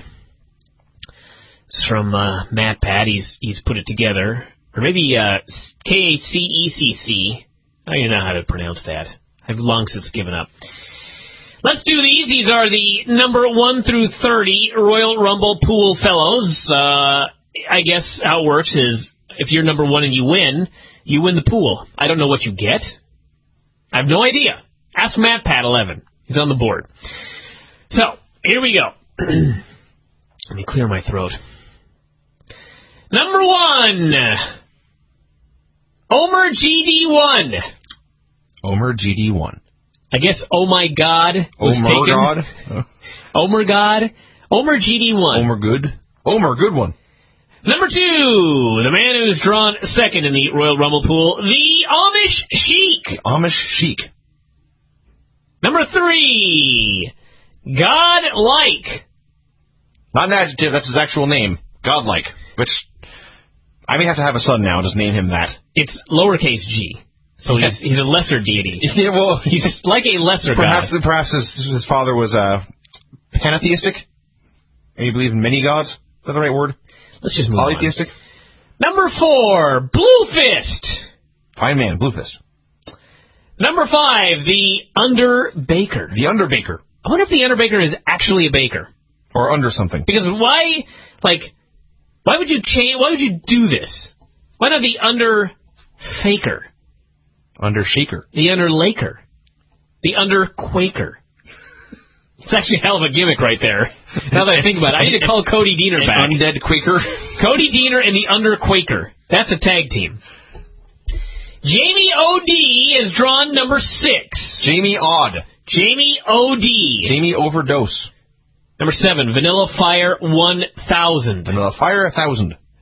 Apparently there have been 999 previous Vanilla Fires. I do love that we have all these wacky names, and then here at number 8, there is Chris Bickley. Chris Bickley. Where do people get these random numbers after their name? I just don't get it. I'm sure a lot of them are just given out by, if they've been around long enough, America Online. I guess. Number 9 is C Bacon 87. C Bacon 87. I presume the C stands for crispy. I'm sure. Number 10, RVD 331. Not 330, everybody, or 332. RVD 331. Number 11, A Bear 729. Okay, that one's funnier because it has the word A implying singular and then 729. So there have been 728 bears walking around by themselves. Yeah. Number 12, GN Wrestling. GN Wrestling. Remember Gary Gnu? From Great Space Coaster? Yes. What? I'm trying to remember his catchphrase. I just remember he did the Gnus. No Gnus is good Gnus? That's right. Something like that? With Gary Gnu. Am I the only one that remembers that besides Vinny? Was this a national show or was it just like the Northwest? I'm pretty sure that was national. All right. I don't know if it was that, it's not like Sesame Street, which is an icon. Number 13, SK8R4000. Skater 4000. Skater 4000. I like number 8, R4000. I like that he's followed by number 14, HJA Skater. Got 2 skaters in a row there. Yeah. I like HJA Skater. Number 15, Sinbad. 2 skaters and a pirate. A sailor. Yeah, you're right. Number 16, the Sandman. A drunkard. The _ Sandman, I might add. Number 17, LWF Johnny Mac. I presume Johnny Mac of the LWF. The L Wrestling Federation.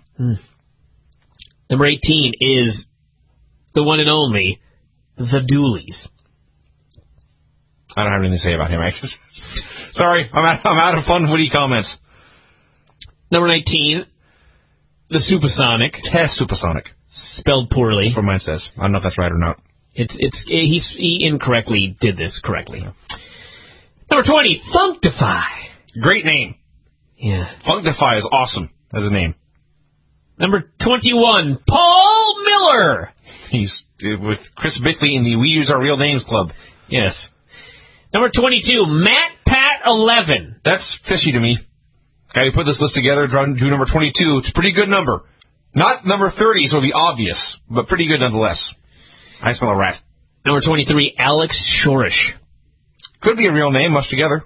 I think it's Alex Show Rush. I always say Alex Show Rush, yeah. Number 24, Lithium Project. Not a real name. I don't think so. Nor is number 25. Orgasmic. Actually, it's Orgasmic Reaction. Orgasmic Reaction. Yes, he's Irish. I figured it was just something you got at McDonald's. A legit Happy Meal. That right there is the funniest thing you've ever said. Number 26, Panda Powers. Worst superhero ever. I want to know what powers pandas have. They have power to be cute. They eat trees. They eat bamboo. Number 27, Dieball Beeg. That is, I don't know what that means. It just sounds disgusting. It sounds like something I shouldn't be reading. I like number 8, Charlie. 28. 28. Charlie's 28. Charlie. Yeah. Number 29, KACECC. Keck? Cossack? Cocksick? I like Cossack. I remember when Mike Coughlin broke his cocksick. He bitched about that for days. My cocksick's broken. And number 30 is Cleavy. Cleavy. How, in the Bible, a man cleaves to his wife. Really? That's what they say. There you go. Yeah. Down the bottom, it just says Samuel Goldwyn. Maybe he's going to run in. I don't have that at the bottom. There you go, everybody. Those are the 30 men of the Royal Rumble pool. So, congratulations to all of you. And how do I play it? Weak-willed. I went to the dentist today. Yeah, I thought my pussy was rotten. I was eating some lettuce, and I got some lettuce stuck in my pussy. Stop. And I was looking in the mirror trying to get this piece of lettuce out and looking at my pussy. The lettuce was stuck in, and I was like, that pussy is black. So I thought, well, that's unfortunate right there. Why would my pussy be black? So I went online and I put black pussy in Google. I didn't whatever make it. You might put it. You in can there. stop it. I started reading about, well, your pussy can be rotten. And All right. Fail. I'm not sure, actually. This one will not be forgotten. Depending on what your goal was. People will be begging for a copy of that one. All right, here we go. Dave knows his Torellis. So there was watching a show on the Sunshine Network today. It was showing classic wrestling from a Carolina organization called North American Wrestling Association. During a six-man tag, one of the teams had Sam Houston and two other guys. One of the guys looked like Ken Shamrock, but he wrestled by a different name. That was Vince Torelli, and it is Ken Shamrock's original wrestling name. Vince Torelli. Yeah. Vince Torelli. Isn't there a guy with that name in Oregon now? It's my friend Vince. His name was Vince Verhey. We used to always call him Vince Torelli. It is That was Shamrock's name. One day I was looking through a ring around the Northwest, and he was talking, and Mike Rogers was talking about one of those wrestlers' reunions, and there was this dude named Shoulders. And I said, Shoulders Newman. There just haven't been enough shoulders in this business lately. So I called him Shoulders Torelli, and the name stuck. So that's the Torelli, okay. That is the story. Oh. Dave is very impressed. The actual best part of that story, which you told him correctly, was that we were driving somewhere. I was reading in Ring Around the Northwest, and I saw Shoulders Newman. Yeah. And I laughed hysterically and said, that's the stupidest name I've ever heard. And so, of course, I became Shoulders Torelli. Well, you made a mistake right there at the beginning. I did. Shoulders Shoulders Torelli. Torelli is a better name than Shoulders Newman. I was just thinking Shoulders Torelli should have made a return, not Vince Verhey. Wildcard Vinny trying to talk me into it. To come back as Shoulders Torelli? Yes. And the sweatpants and everything. Can't believe he remember Shoulder Torelli. He apparently was a huge fan.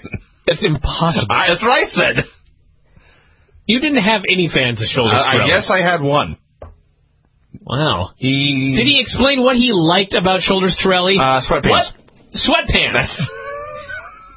The best answer he had. You can ask him in the next show. So I tried to explain how horrible it was back then. He said he really didn't have any idea. He just thought it was fun to cheer for sweatpants. Wow. Well, whatever works.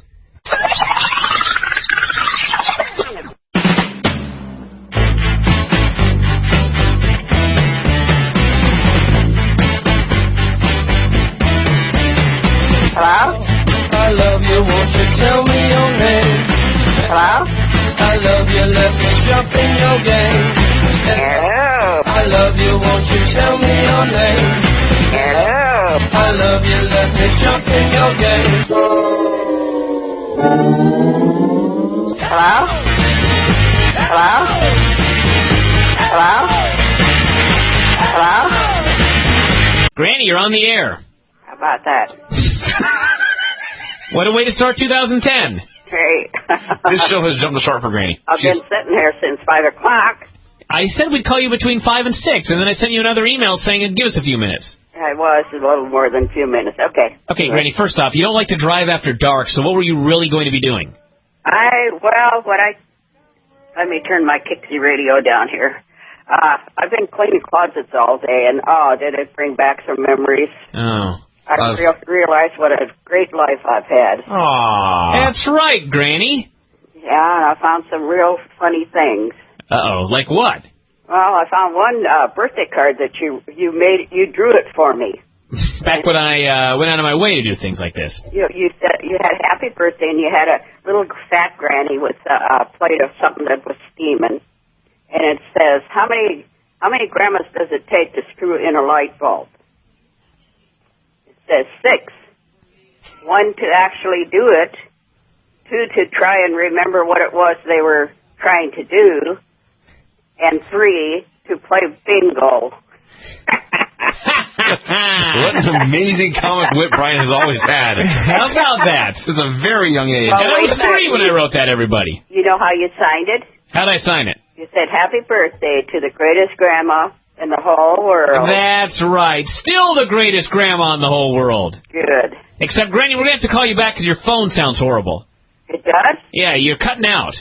Uh-oh. Let me call you right back and we'll get it fixed. Okay. All right, hold on a sec. All right, let's try this again. It wasn't cutting out on my end. Still doing it. That's kind of weird.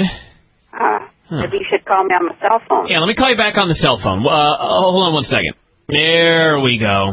Is it better? Much better. Starting the first show of 2010 with faulty audio equipment. Now, Granny, we've gone through a lot of trouble to get a good phone set up here, so deliver. You need to deliver now, Granny, yes. Do I have to do it all over, what I said before? No. We got it all, Granny. Don't worry. Oh, okay. A couple of things I want to do before we go to the questions. Yeah. Wouldn't it be fun if I ran against you for King of the Board? Maybe next year. I don't want to do it anyway. I was just kidding. I was going to say, didn't we have a thing where we were going to put you in the King of the Board and you posted on the board that you didn't want to be in it? I know, but I was thinking, wouldn't it be kind of fun, though? Well, you'd kill me. You think so? I think you're the only person, perhaps, who would destroy me. I even beat Dave last year, for crying out loud. Oh. Yeah, if I win this year, they need to put you in the seating for next year and see if you can be the one to finally dethrone me. Oh, okay, that would be fun. Yeah, that would. To destroy him? Yeah. There's a good reason everybody to vote for me, so that next year you could see me versus Granny in the King of the Board finals. Hey, that's an endorsement for you. That's right. One more question. Did I hear Lance Storm say his last name was Evers? Yes. We might be related. I actually saw that we have a relative with the last name Evers. Both of my sisters married brothers, and their last name was Evers. Really? How about that? Were they from Calgary? Maybe that's why Lance is such a nice guy. It very well could be. Were they Canadians? And such a talented athlete, right, Brian? Yeah. I wouldn't know how far back they went or anything like that, but... Sure. So you just don't know. Now going back to the closet, Granny, besides the wonderful and comical card that I got you for your birthday, what other interesting stuff did you find? Well, let's see. I found... Besides 10,000 newsletters. Of Bothell High School Literary Art Magazine, and you were one of the editors. Wow. How about that? No memory of it. Did you write a poem in there or anything? And then I found all my racing forms that from 1977 to 83, and guess how much money I won in that amount of time? How much? $3,526. God, back then that was like $2 million. I know. Wow. I was really lucky in those years. And then what happened? That's about it. Yeah. And then I've got the People magazine of, what do you call his last name, Benoit? Oh, wonderful. Yeah, I've got that magazine with the picture of him in front. And why? Huh? Why? I don't know. Somehow or other I got the magazine and I've been hanging on to it. Well, now you've cleaned it out. What are you going to do with it? Just keep it for keepsake. Just checking. A keepsake. Just checking. Yeah. All right. What else? What else did you Well, find? then I found a box of all kinds of stuff of yours. Like your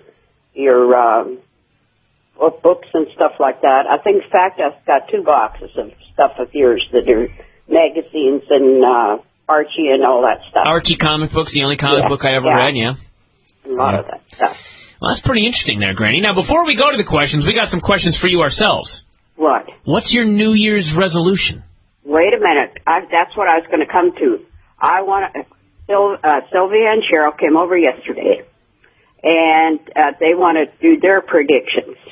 Oh, their predictions for 2000, okay. And, okay, Sylvia says she thinks that The Undertaker is going to beat the heck out of, what's his last name? Shawn Michaels. No, starts with an R. Randy Orton. I guess, I don't know. It says Undertaker going to beat, and retire. That's what, he's going to get beat and retire. I see.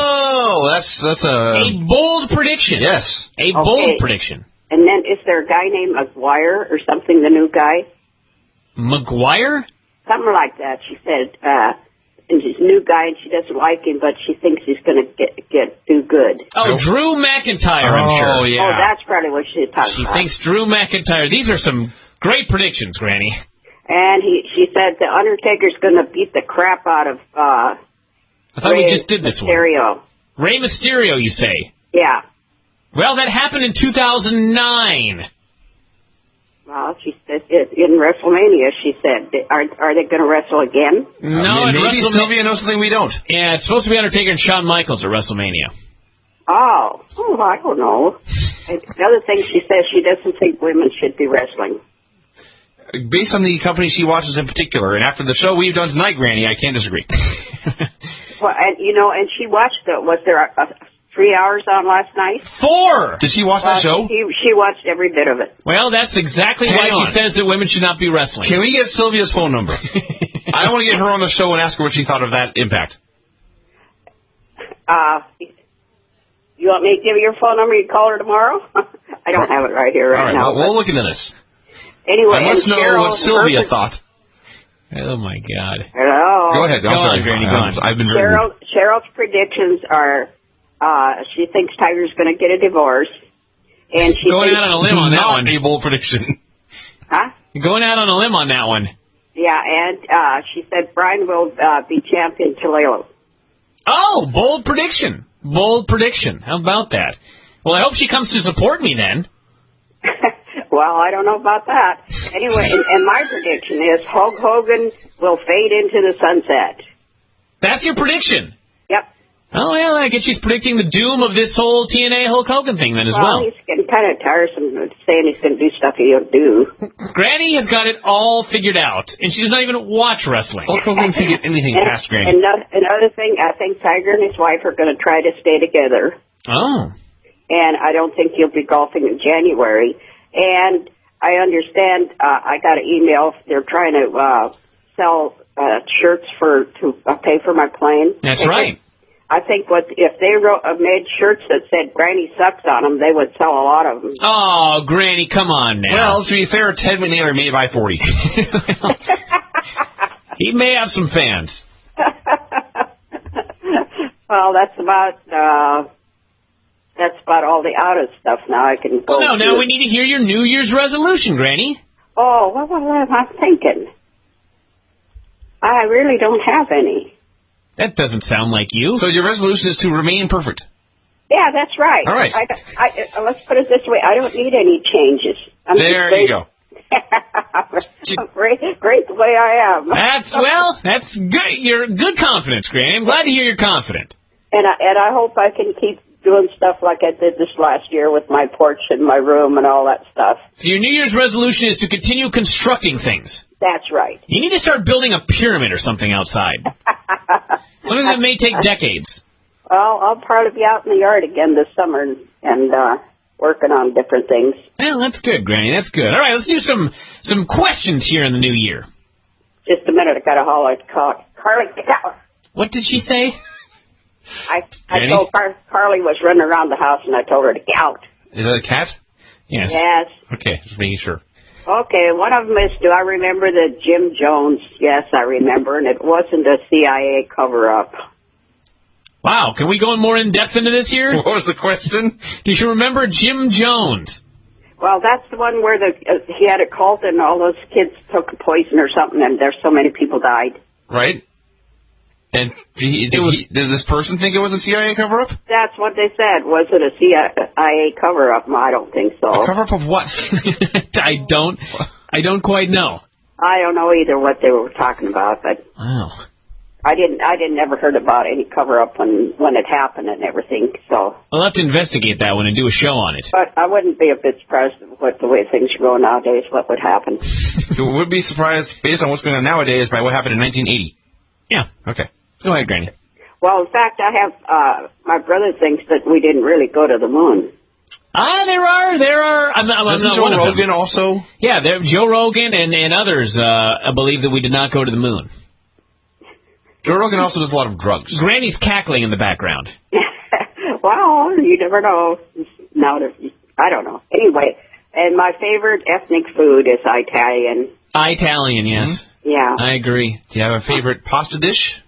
Well, I don't like any of the Mexican food or any of that. Do you like a favorite pasta dish? Like what? Noodles? What's your favorite Italian food, Granny? Oh, Since Vinny can't even ask a question properly. Chicken thing, what do you call it, cacciatore or whatever. Okay. Chicken. Yeah, cacciatore ciabatta, yes. Go on. Okay, and they wanted to know how to get gum out of person's hair. Soap. The only thing I can think of is cut it off. Yeah. No, everybody. Bar soap. Well, somebody also said on here about peanut butter. I've heard that one, but I've also heard gasoline. Oh, my God. Idiot. Gasoline and light a match, huh? Hey, let me tell you a story, everybody, by the way. This took place a couple days ago. I was at a gas station, and it's cold out.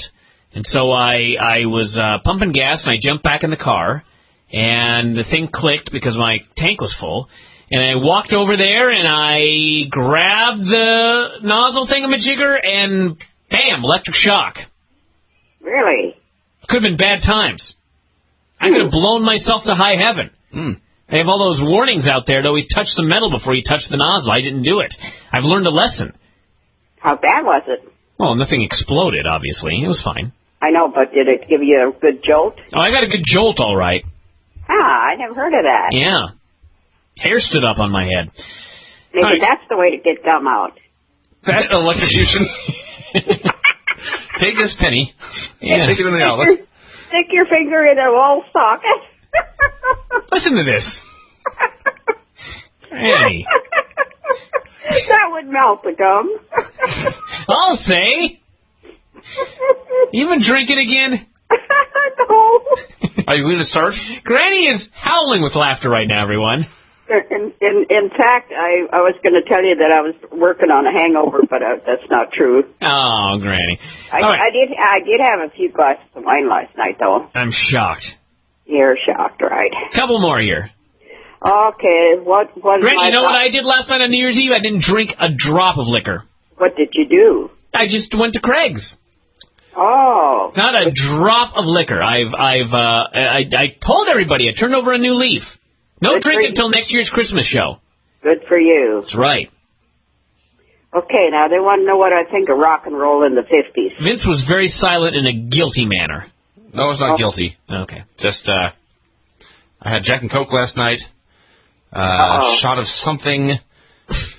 Actually, I didn't have that much. That may have been it. Oh, wow. You weren't driving, were you? No. We did get random texts in the middle of the night from Vince singing karaoke. Yeah. Oh. All right. Go ahead, Granny. Okay, so I wanted to know what I think of the rock and roll in the 50s. I loved all of it. Yeah, it was pretty cool, huh? Yeah, I watched Dick Clark every day. I saw him last night. Yeah, I know. You know, he's really, you couldn't hardly understand what he said. Well, he's had health issues, but he's still alive. Yeah, you know, that's great that he gets out there and tries. Does he still look young? He didn't look bad at all. He looks fine. He's he only showed his face for a minute and then his voice after. So he's a very scratchy voice. He can't have trouble breathing. But what does he have? Someone said he had a stroke. Oh, not good. No, so he's had rough times, but he is still there on national TV doing his New Year's show. Yeah. And he would appear on camera for like 30 seconds, and then everyone else would do everything for 10 minutes. But he's still there. All right, two more, Granny. Okay, here's one from PA from Ireland. He says, do I like sausages, and do I like sandwiches, and do I ever put the two together? And then he says, I'm putting a picture of my grandpa on here, and he's been kind of lonesome lately. Uh-oh. Oh, no. And he said, if you had a chance, would you go dancing with him? And I'd say, since he's way in Ireland, I will. If he were in the senior center, you'd have other thoughts on this. Yeah, right. Yeah. And then he wanted to know I thought his grandpa had a chance. There's probably lots of ladies that would like to go out with him. That's right. Probably lots of ladies. In Ireland. Yeah. In Ireland, yeah. All right, one more, Granny. Okay, did I ever have to break up a fight? No. What a ridiculous question. I don't like people that fight, though. All the boys in your family, you never had to break up a fight? You grew up on a farm in the Depression. I thought they fought every day. My ex-husband's two brothers, every time we'd have any kind of get-together holidays, the two of them get into a fight. But I never broke them up. You just let them brawl. They broke up every time. I was going to say, you just threw money at them? One time, one of them had a gun, I think it was a rifle, and I was in the kitchen, and he came into the kitchen, and the gun went off right between my feet. Wow. What? That sucks. There's a new one I haven't heard. Yeah. Oh, don't play with guns, everybody. Bad Well, times. yeah, and your grandpa had a smaller gun, and he was sitting on the bed, and it went off and went through the dresser. Lovely. Yeah, careless is Brian, what do it you was. own a gun? No. That's probably good. Well, now here, Granny, in 2010, you can look back and be amazed you made it this far. I know. All these guns going off. The one wife, I think she had the gun first, and she was going to kill my ex-husband's brother, and I don't know how he got the gun and why he came out in the kitchen and shot between my feet. I don't know. These things just happen, Granny. You don't seem terribly bothered by it. These things just happen. It was a long time ago. Yeah, and they were all weird people anyway, so... Granny, you know what we've done today is we've saved your segment for the end of the show here on the first program of the decade. Oh, you mean so I can be on longer? Well, I was actually going to say you were going to take us out here. You were going to wish everybody a happy new year and a great 2010 and say goodbye to everybody. So why don't you give it a shot? I want to thank everyone that send me things and that send me cards, and it was just great. Carl Stern sent you a book. Yeah, he could send me a book. I looked him up on the computer to see what, because I didn't know what he did. Police officer. A what? He's a policeman in Haleyville, Alabama. Oh, really? Yeah. Didn't he do something in wrestling before that or something? He was a manager and did some stuff, and he writes the Dragon King newsletter. He legally recognized as a wrestling expert. Yeah, that's the part. Legally recognized as a wrestling expert in the state of Alabama, Georgia. And wrestled a little bit as well, Granny. One more thing is this. One of them said, "Did I listen to the Christmas show, and what did I like and what didn't I like?" Well, I liked the whole show except the part that I was in. Oh, come on, Granny. You were so awesome on that show. You were the highlight of that show, Granny. And next year we want you to drink a bunch of glasses of wine before that program. Maybe we'll get you some absinthe. Have Sylvia and her friend over there. You all three you can get just drunk and all wacky. Oh, I don't know if they would drink. Partake in this insanity? I understand what you mean. Well, they were over yesterday for lunch, and we sat here and talked about wrestling for quite a long time. That would work too. I seriously think that would be a great show as well. Well, Granny, let's take us out of here so we can wrap this thing up and get some dinner. Oh, while I was waiting for you, I had mine. I had pork ribs and cranberries. Really? Sounds nice. Well, let's take us out of here so we can eat. Oh, okay. Say thanks for listening, everybody. We'll talk to you again after a while. Oh, okay. Thanks for listening, everybody. We'll talk to you after a while. Adios! Bye! Wait a minute. Yes? Yes, dear. I thought maybe there might be a good song on my Kixie show, but there wasn't. So, goodbye. Bye! Bye. Have a good year. Have a great year! Have a good year. Granny. How's it going? It's going great. How come you're calling on my cell phone? Your cell phone sounds better. We had all those problems last week. I know, but it's kind of hard to talk on the dumb thing. You sound great on it.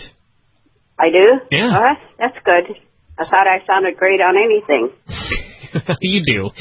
Now, did you get that home phone just for this program, or what was the other reason for it? Well, it was mostly for that, yeah. Wow. Well, now you can get rid of it, I guess.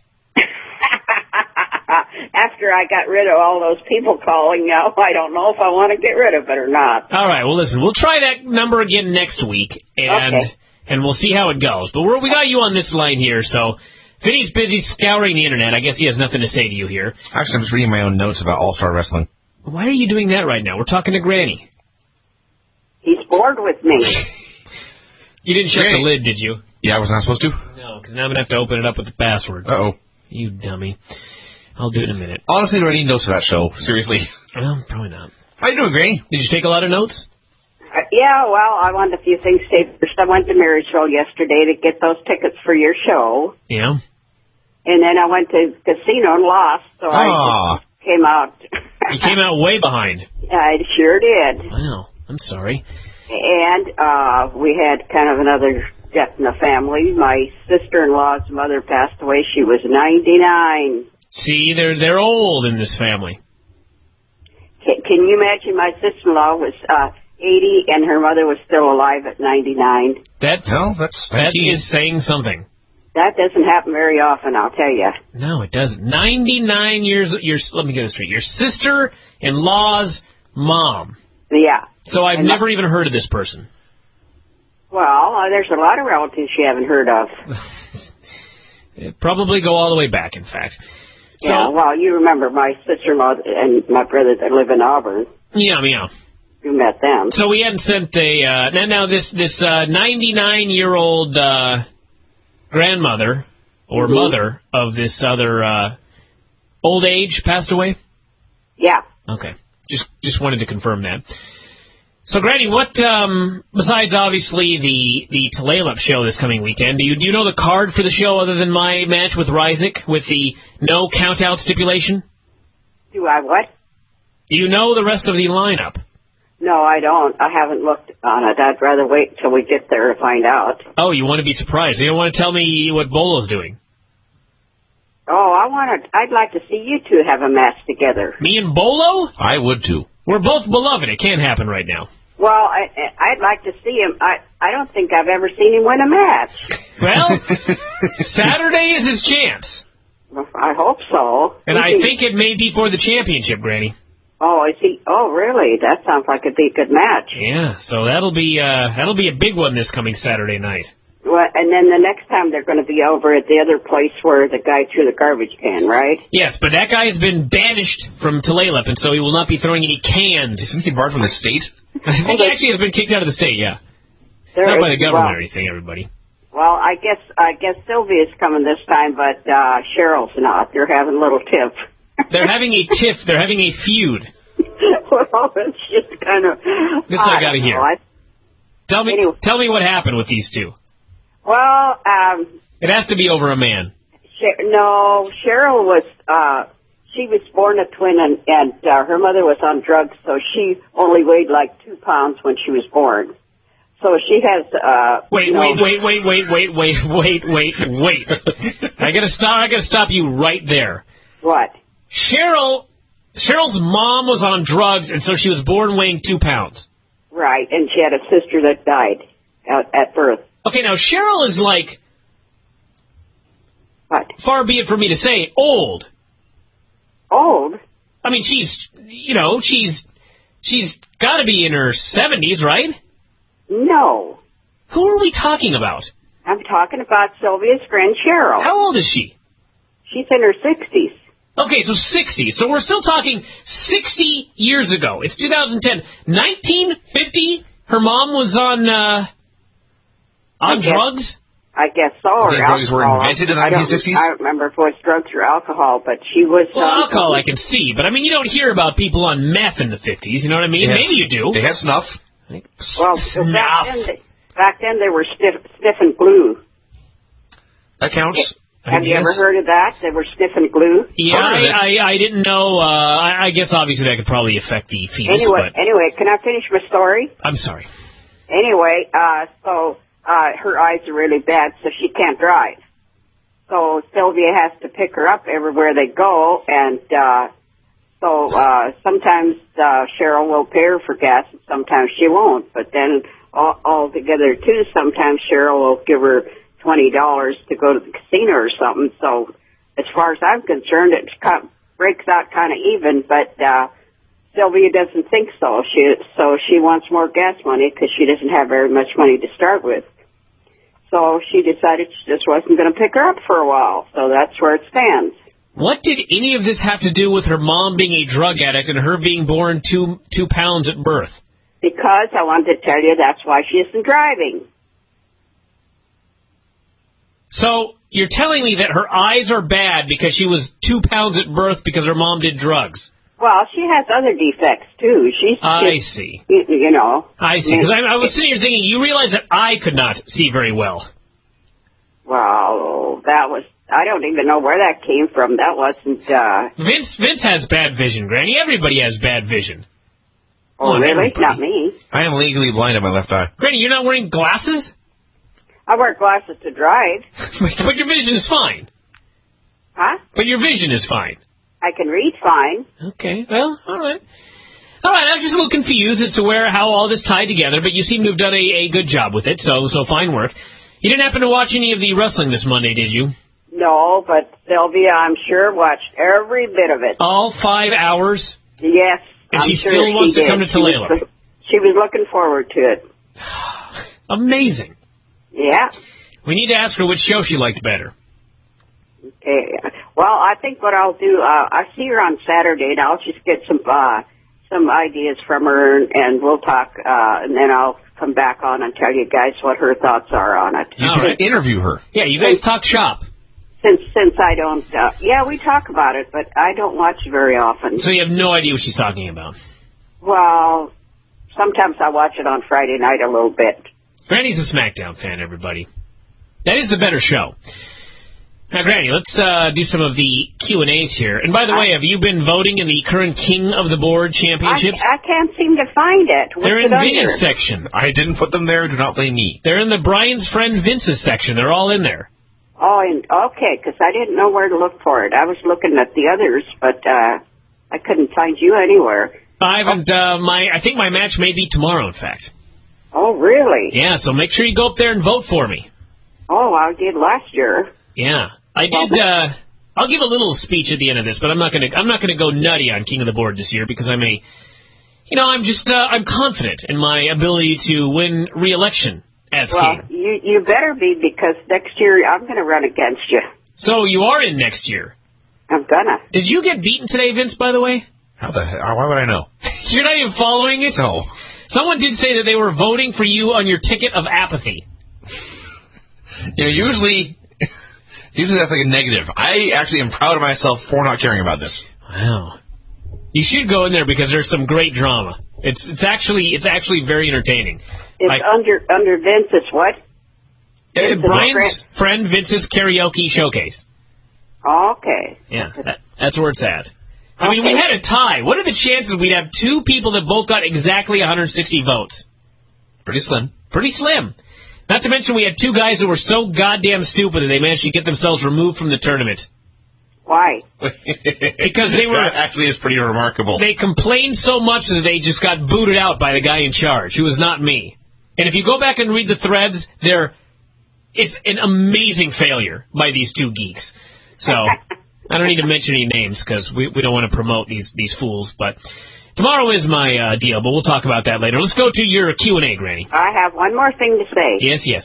I'm getting really excited about my Vegas trip since everybody was so nice to pay for my room and my flight. That's a good reason to be excited. And I think Buddy was in on it, so I emailed him and told him how thankful I was. Wow. I have said lots and lots of prayers for Buddy. Well, he's doing great. He's actually, I think, in the ring working out. Oh, you're kidding. No, he's insane. But yes, Granny, you should give a special shout-out to, as we call him here on the show, Sir Jai Alai. He is the one responsible for selling those shirts and getting you that plane ticket, Granny. So yeah, and somebody was asking me. They said that his son called into Ed's show, and he wanted to know if I'd go down to Vegas if I would babysit his boy. How about that? You know, I'm trying to think if it was. I think it was him who his son has called into my show before. How old is the boy? I know they said he called into Ed's show. Yeah. They're great people. I've met them down in Florida. So. Well, he emailed to Rodney too. So is Rodney in on it somehow? Rodney's been there at least 2 years in a row. Rodney's always helping you out, Granny. Yeah. Oh well, that's good to know. Yeah. Great man. Let's do these questions. Okay, I got one. This guy has got a mouse in his house, and he wants to know how to get it out without having to get a cat. That was going to be my first answer. Why don't you just get the cat? Well, I rent a cat. Borrow a cat. Anyway, all I do is I put peanut butter on a mouse trap and put it under my sink, and every once in a while I will catch a mouse, but I've never had one outside, like it's always been under the sink, and I catch most of them. He said it was in his house, so. How do they get into the house? Well, there's lots of ways. Those mice can squeeze through a little tiny hole. Oh. And what I would not suggest, though, don't use decon. Why is that? Well, one year we were gone, and my daughter Lynn was taking care of the house, and she found some mice, so she put decon. We got home, and there had been mice got inside the wall, and it was so bad. It smelled so bad for weeks. I had fans going for it was horrible. So you were smelling dead mouse. Yeah. No decan. They died in the walls, and you couldn't get them out. That sucks. Yeah. Yeah, after they ate the poison, they went up there and died. I see. That sucks. That's no good.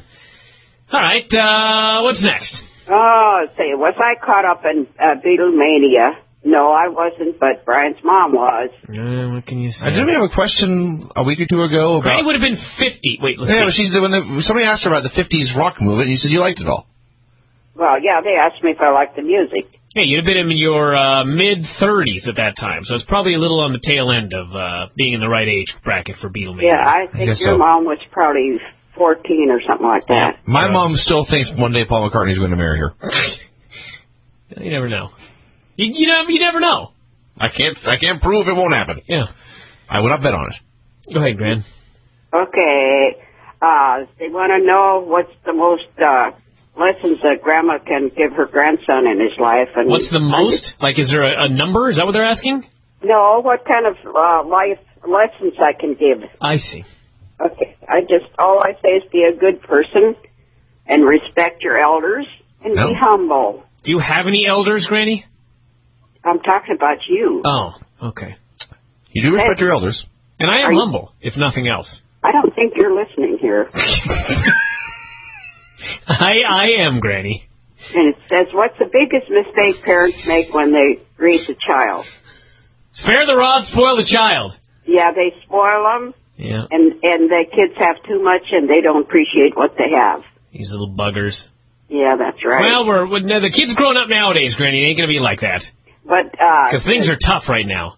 Little Cliffy and Carlos went to the dentist today, so I was going to call Nicky and ask her because little Carlos had a loose tooth, and he was wiggling in front of his mom, and she was getting Let me ask this question seriously. I'm not a father. I don't have any buggers, but those of you that do, what is the point of taking like a 7-year-old to the dentist where all of his teeth are going to fall out anyway? You know what I know? You know what I mean? Or a 5-year-old? Yeah, that's the way. We never got to go. Well, see, they've got dental, so they just take. Yeah, but I still don't understand why. All of those teeth are going to fall out anyway. I know. What is the point of what? They're going to fill some cavities when you're 5, so that tooth can then fall out when you're 8. Could be. Stupid. Maybe someone has I know. a good I explanation, can't but I can't understand why they would even go until they had their second set of teeth. Hey, Granny, are you expecting your third set to grow in? No, I went to my dentist, the one that did my lower dentures because they hurt so much today. And guess what she told me? She said either I'll reline them for you for $350 or you can get a new pair for $400. And I said to her, I don't trust you. I'm taking these somewhere else. Wow. And she had a customer in there, too. You sure told her. I guess so. You know that some people do, in fact, grow a third set of teeth, Granny? Never heard of it. Really? It's true. Some people do. It's very rare, but some people do. I have not done that yet, but I did have 5 wisdom teeth. I've never had any. Nor have they been pulled as a result. Vince, have you had your wisdom teeth taken out? I did. That's when they found out there were 5 of them. They did an X-ray, and like, hey, wait a minute, what's this little extra white bit here? I had an extra tooth. Was that pretty painful? Would explain a lot. I'm sorry, what? Was that pretty painful? It was no more painful than the rest of them being pulled. I mean, there's 4 points in your mouth where they're taken out from, and all 4 of them hurt. The wisdom teeth seem like they're the harder because my daughter had hers taken out, and she was so sick. Yeah, it laid me out for a couple days, and I went back to work in hindsight probably too early. I was working at a grocery store, and trying to... There's not so much I couldn't get stuff done, but I really couldn't talk to people, and that made it hard. Did you get any gizmos? No, actually. Really? You need a new dentist. I remember... You need that doctor I went to that was begging to give me pills. Yeah, I definitely don't have that one. No, nothing stronger than like Advil. Wow. Yeah. All right, Okay, Granny. get back here. Okay, couple more. Sorry, Let's didn't go. mean to steal your spotlight. Yeah, sorry. Okay, and it said, if I can give Obama a grade A, B, C, or what? Obama? Obama. I see. I'll give him a G for gift the gab and an S for spending our money. Very clever, Granny. What's next? I was going to give him an E for effort, but I decided not to. Well, Granny, let's be fair. He deserves an E for effort. Anybody in office does. Well, I guess it's pretty hard to do things, but... That's why everybody goes into office and Why comes they out all deserve at least an E. looking 40 years older.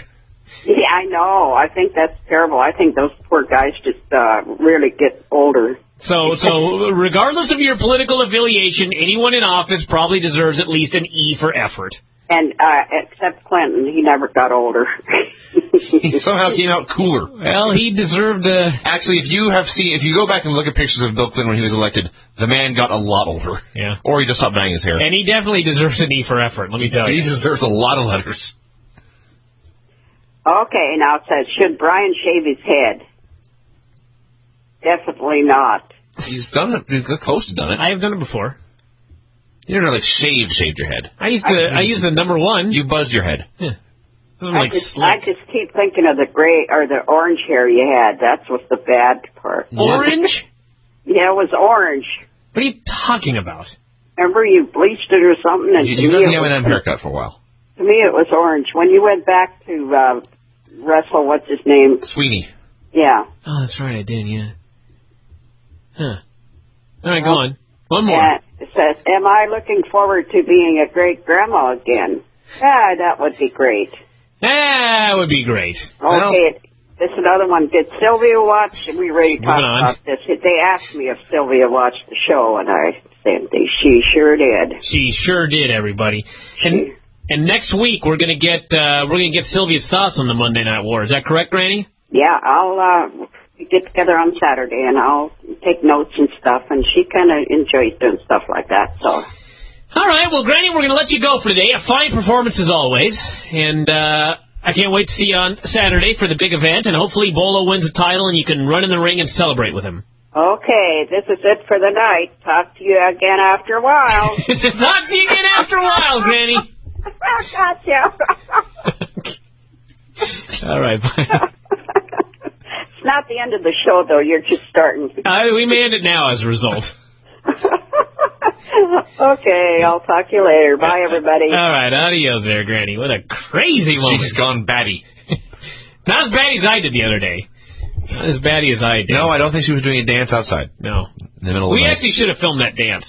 If I had known it was going to happen. Not sure I'll ever have the... Well, energy. I guess if we have another Monday Night War, there may be a few days where I do that dance. Randy, what's going on? Just playing Scrabble here. How you doing? I'm doing fine. Wait, what was the last word you made? You're playing Scrabble with yourself? Yeah, I play on the computer all the time. I play against robots. Against robots? Yeah, because if it's people, they're so slow. I see. I like the way Granny thinks. She's moved beyond humanity. She's playing with a robot. Granny, what was your last word in Scrabble? My last word? Yeah, what was the last word you made? Size. It says Z-E. Size. Yeah. Did you get the Z on like a double letter score or anything? Yep. Excellent. Get a lot of points. I beat them every time.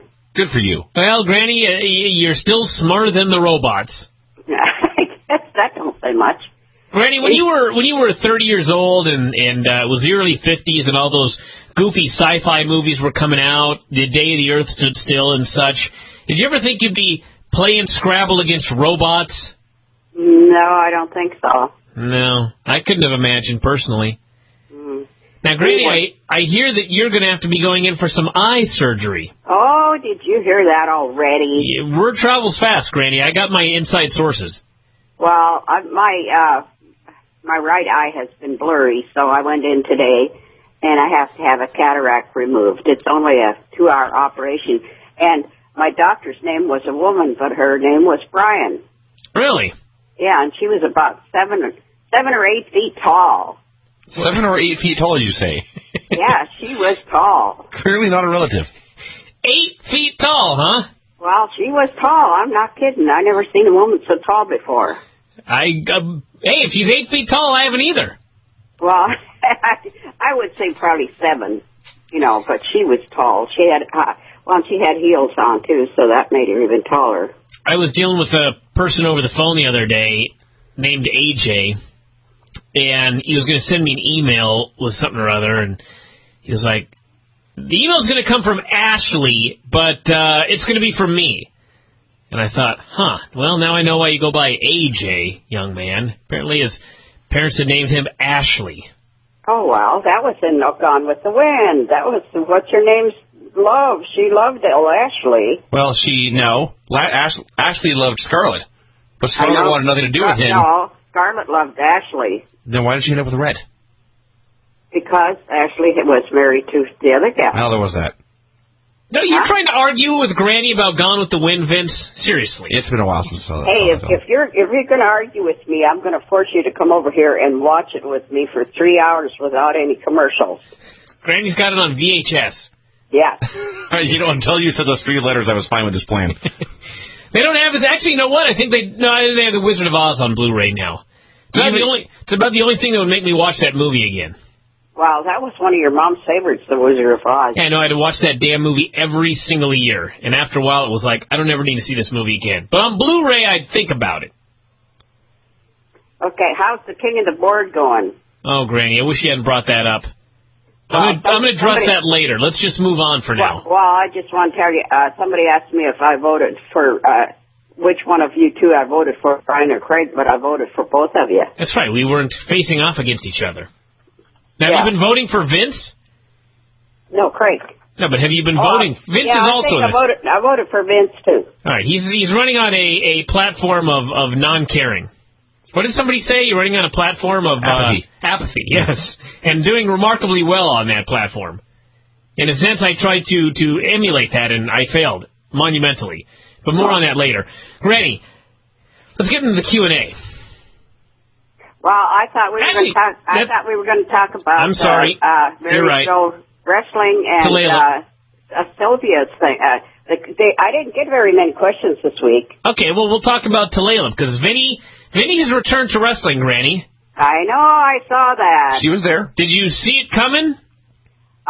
No, but I was hoping somebody'd get in there. You were getting beat up pretty bad. That's right, by 2 hooligans. I was even thinking about going in. I now wish I had stayed where I see.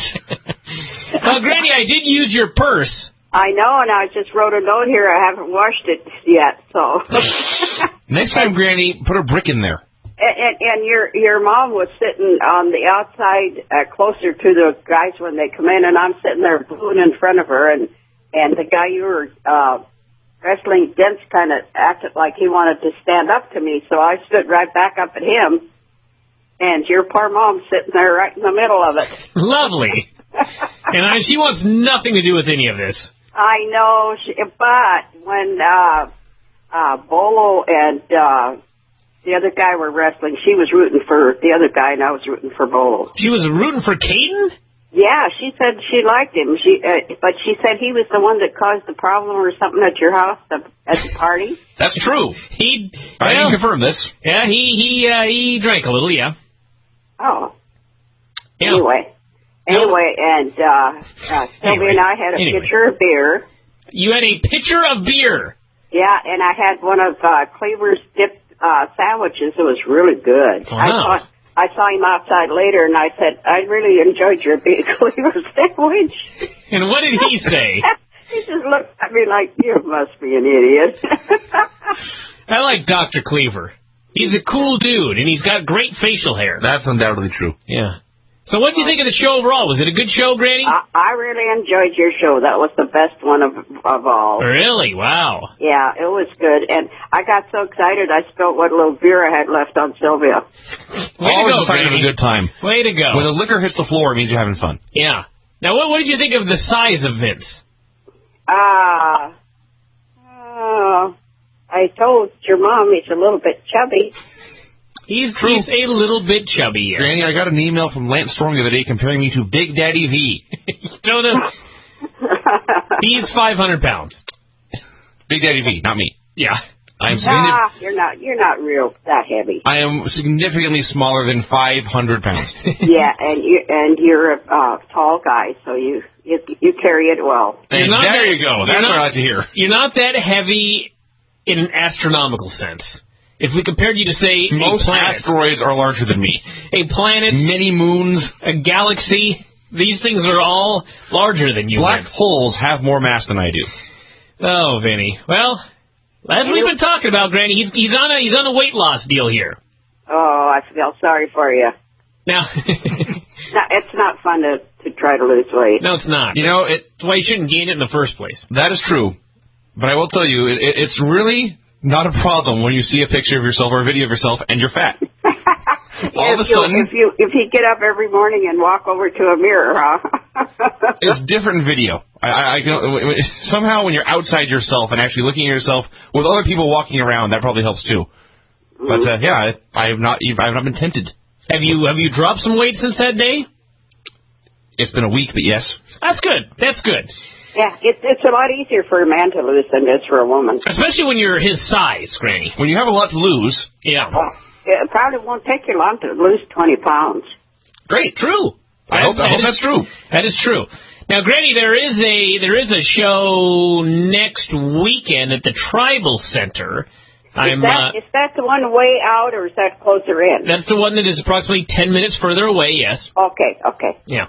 So when you went to, I think you went to the Tribal Center once. That's where Sylvia almost got in a fight with Chris Rysick. That's right. That's where... Sylvia, the other one. That was Cheryl. Cheryl, I'm sorry. That's where the garbage can got thrown at you guys. That one, yeah. Yeah. Well, you know, that's kind of more of an atmosphere for wrestling there, because I'll say you can bring in your own water, you can bring in your own food and all that stuff, and beer. Actually, there's no. Can you bring beer? And you can be a lot louder. It's bigger, and you know, it's definitely bigger. Well, I'm not entirely positive I'm working that show yet. I've got to check my Rolodex, but I'm thinking there's a pretty good possibility I'll be wrestling on that show, and Vinny will be cornering me. He's going to have my back. What's that mean? He's going to be your bodyguard? Basically, yes. Pretty much, yeah. Yeah. Oh, okay. He's going to stand in front of me if people start throwing things. Well, good. If he didn't, I would. You would, okay. Huh? I thought of hitting Rysick with your sign, but it wasn't. It was too like. It would have been too much. It would have been too comedic to do so. Oh wow, and it's so light. Yeah, that's the problem. It would have been better if you wrapped it around his head and choked him with it. I could have done that, but I couldn't touch his face. We're going to make it better though. We're going to make it so that it can be on a stand, so we won't have to hold it up. On a stand, so like a tripod. You're now bringing an easel down to the crowd. Awesome. Yeah, I even have one of those painting easels I could bring. And then who doesn't? Huh? Now let's do the Q&A. Okay. Wait, one more thing real quick. What happened with Bolo? I heard he didn't win the title. Well, I told your mom I'm giving up on him. I give up on him, but then I feel sorry for him because they won't let him win. Yeah, well, they string you along, don't they, Granny? Yeah, I know. It's been a long time since he's won anything. Yeah, well, you know, maybe he's due. You never know. Remember last week you told me to ask Sylvia some stuff? Oh, that's right. Did you get some answers? Yeah, I did. Okay, well, give them to us. She likes Jeff Hardy, really just loves Jeff Hardy and The Undertaker. And she watched 1 hour of TNA and said it's getting better. But then she watched Monday Night Raw. Yeah. And she liked it when Jeff Hardy came in and was sitting on the cage. That was in TNA. Great TV. Yeah. Yeah, and she talked about the stereo and what's that guy's name? Pastiso or something? Batista? Yeah. They're having a feud, and the one guy won't forgive the other guy, and she thinks that's kind of sad. Yeah, it is sad that Batista won't forgive the little guy, yeah. Yeah, and she wants to know where's Edge. Edge is coming back. Actually, the real answer is Edge is in a mountain retreat in the Carolinas. Oh, really? Yeah, he's going to be coming back in a few months. Oh, okay. And she talked about Eric Estrada was Vicky's last boyfriend and how mean he was to her. That's right. I don't think it was Eric Estrada. No, Eric Estrada was very mean to Vicky Guerrero. Yeah. Who was her last one? What was that his name? Eric Estrada? Escobar. That's right. I was like, wasn't that guy from Chips? Yes. Okay, just checking. Wow, Bryan got a pop culture reference, everyone. Wait a minute. Was that not Estrado? Escobar. Escobar. I think she was watching Chips, too. Oh, okay. So, and then she was talking about CM Punk, when they got a guy out from the audience and set him in a chair and told him to come clean. Granny, do you know who that man was? No, he was probably one of the crowd. He was Ted the Trailer McNailer. Oh, you're kidding. Remember when he did his top 10 list of top 10 reasons Granny sucks? Oh, really? She didn't know that. I'll have to tell her. Yep, he was on SmackDown getting his head shaved in front of a national audience by CM Punk. That'll teach him. Oh, she said the kid finally came clean, so CM Punk said, "You're my savior." That's right. That's what that kid gets, Granny, for calling you old. He got his head shaved and humiliated. Oh, was it done on the air? Yeah. At the very time? How come she didn't tell me that? Maybe I can even find it on YouTube and send you the link. Oh, that'd be good. Okay. Keep going. What else did she say? Well, that was about it for this week. We didn't have that much time because I was busy playing bingo. Well, you got to have priorities. And when bingo calls, Granny, bingo calls. You know, I know how it is. I can't blame you. All right, let's. Somebody asked me about Conan and what I thought of the whole thing that's going on. Conan, yeah. And anyway, I never watched him. I kind of thought he was weird. He's not normal. But he's not as weird as Letterman. Letterman's the one that I think should have been gone a long time ago. Really? But and Leno, he's okay, but I watch him when he's on at 10 o'clock, but I never stay up late to watch the Late Show. Look what I found on YouTube. I'm sending it to you right now, Granny. You'll see Ted the Trailer McNailer get his head shaved. Oh. Just imagine he's getting his head shaved because he called you old. In fact, today when I was in there, the gal asked me how old I was, and she put down 90. 90, you say? Yeah. Oh, me. All right, let's do a couple questions before we wrap it up here, Granny. Go for it. Oh, let's see. Somebody asked me if I condone the war in Iraq, and I think we should have got the guy some other way. I didn't get hardly any things to answer this week. That sucks. Guys, you can go to the board, go to the radio show section, and find Granny's thread and post your questions in there, and she'll answer them here live on the air. Okay, they want to know what my most favorite sandwich is, and I love the little French dip sandwiches that they have at Applebee's. You get 3 little small buns with French dip and soup. That's my favorite. But we went to Olive Garden yesterday. Really? Boy, that place is expensive, but it was good food. It's good. It is good. Very I went into a coma last time I went there, I think. What's next? I think, well, there's only one more. If wants to know what the first match that I've ever watched, and everybody knows that was Gorgeous George. Do you remember his opponent? No, I don't. Of course not. Who would? What was it, the match on the floating ring in Green Lake? This is also on YouTube. Gorgeous George wrestled a match. Hey, I haven't seen anything come in here from you. Bryan, it's coming, Vinny. It's coming. Let me tell a story real quick. This is a very short story. Gorgeous George once wrestled on a floating ring in Green Lake in Seattle, Washington. It's amazing. And of course, really? And it ended with someone going into the drink. Caden, if you're listening right now, we need to bring this back. A floating ring? A floating ring in Green Lake where somebody, hopefully Vince, goes into the drink. Yeah, it's my idea. Well, how long ago would that have been? Before I moved to Seattle? When did you move to Seattle? No, that must have been because we had been here for quite a while before. This would have been in the 1950s, Randy. Yes. Oh, yeah, we came out here. We came out here in the 40s. God, and you missed out. Crazy. Yeah.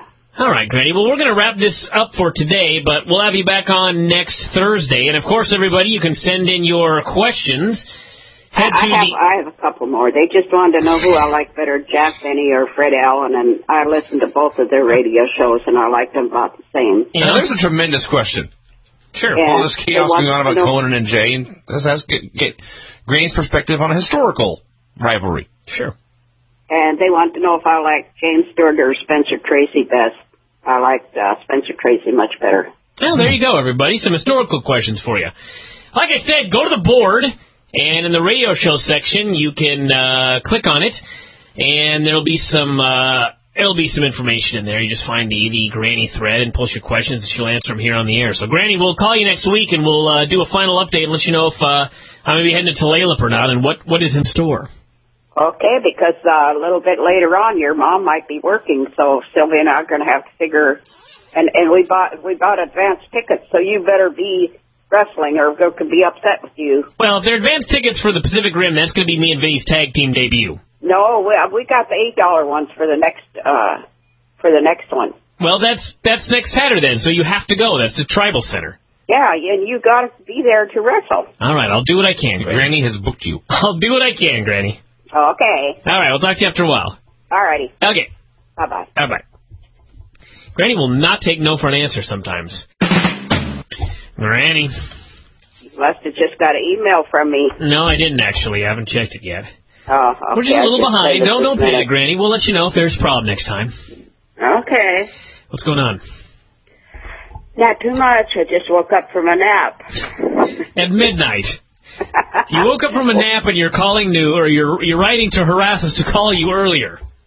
Well, I was painting my bathroom all day today, and so I got kind of tired, so I laid down at 8:30 and slept till 10:30. Granny can never leave well enough alone. She's always fixing a porch or painting a bathroom. I know. I just can't relax. I've always have to have something going. I don't know if I'm crazy or what it is. Well, you might be crazy. You're crazy. Possible. And Granny, I was talking to you on Wednesday, and you said that you're going to get in trouble on this show. I know. I haven't been in trouble in there for a long time, and I just wanted to say every time I get on there, it gets so angry at the way some of those guys treat you guys, and I don't think it's fair. Okay, first off, what are you talking about? Because you mentioned that you were very upset about the board, and I was sitting there thinking, I don't remember a single thing that the board has done any worse than usual in the last couple of weeks. So, well, I don't know. Maybe sometimes it just irritates me more because I know how hard you work and everything, and I kind of give up my time with you so that you can do a good job at what you're doing. What a waste. And then they're just being mean. Not so much for Vince, though. I think they all like Vince. I'm very popular. He is remarkably popular of late, yeah.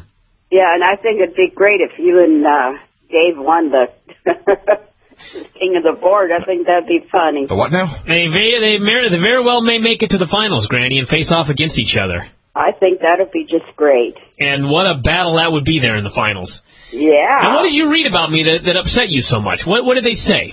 Well, they're just mean things. I can't remember exactly. I was in there the other day, and I can't even remember which part it was on or anything, but they just get really mean. They're just jerks in general, I know, Granny. Yeah. Well, every now and then. It's not everybody. It's only a couple of people. I know. The majority of them are nice people, but and I'm nice enough to not ban those people too, and that's still not enough for them. Yeah, they take advantage of my kindness. Yeah, I think a lot of them just get on there just to cause problems. Yeah. Well, I'm not going to be king of the board much longer, so I can't say it's going to be a new era of the board because probably won't be, especially if Vince is there. Well, you can still take somebody off. You're right. I am in charge. Realistically, because it's king of the board is just it's a figurehead role. Yeah, it means nothing in the grand scheme of things. I mean, I'm in charge, everybody. Okay. Maybe there will be some change. Maybe Vince, once you win, you can just elect me the vice president or the vice king. Granny likes that idea. Or just just announce I'm the new king.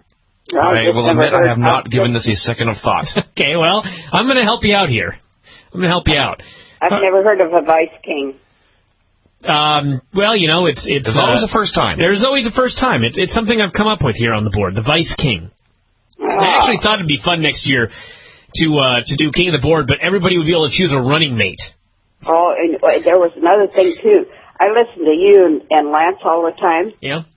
And I just swear we must be related because he was talking about how he likes to have things always the right way and everything, So anal retentive is hereditary? Well, that's me. I mean, I'm just one of those. I'll be sitting in a chair and I'll look over and the little picture's crooked or something. I'm up, straighten it out, and I just. So you and Lance are both nutty. I guess that's what it is.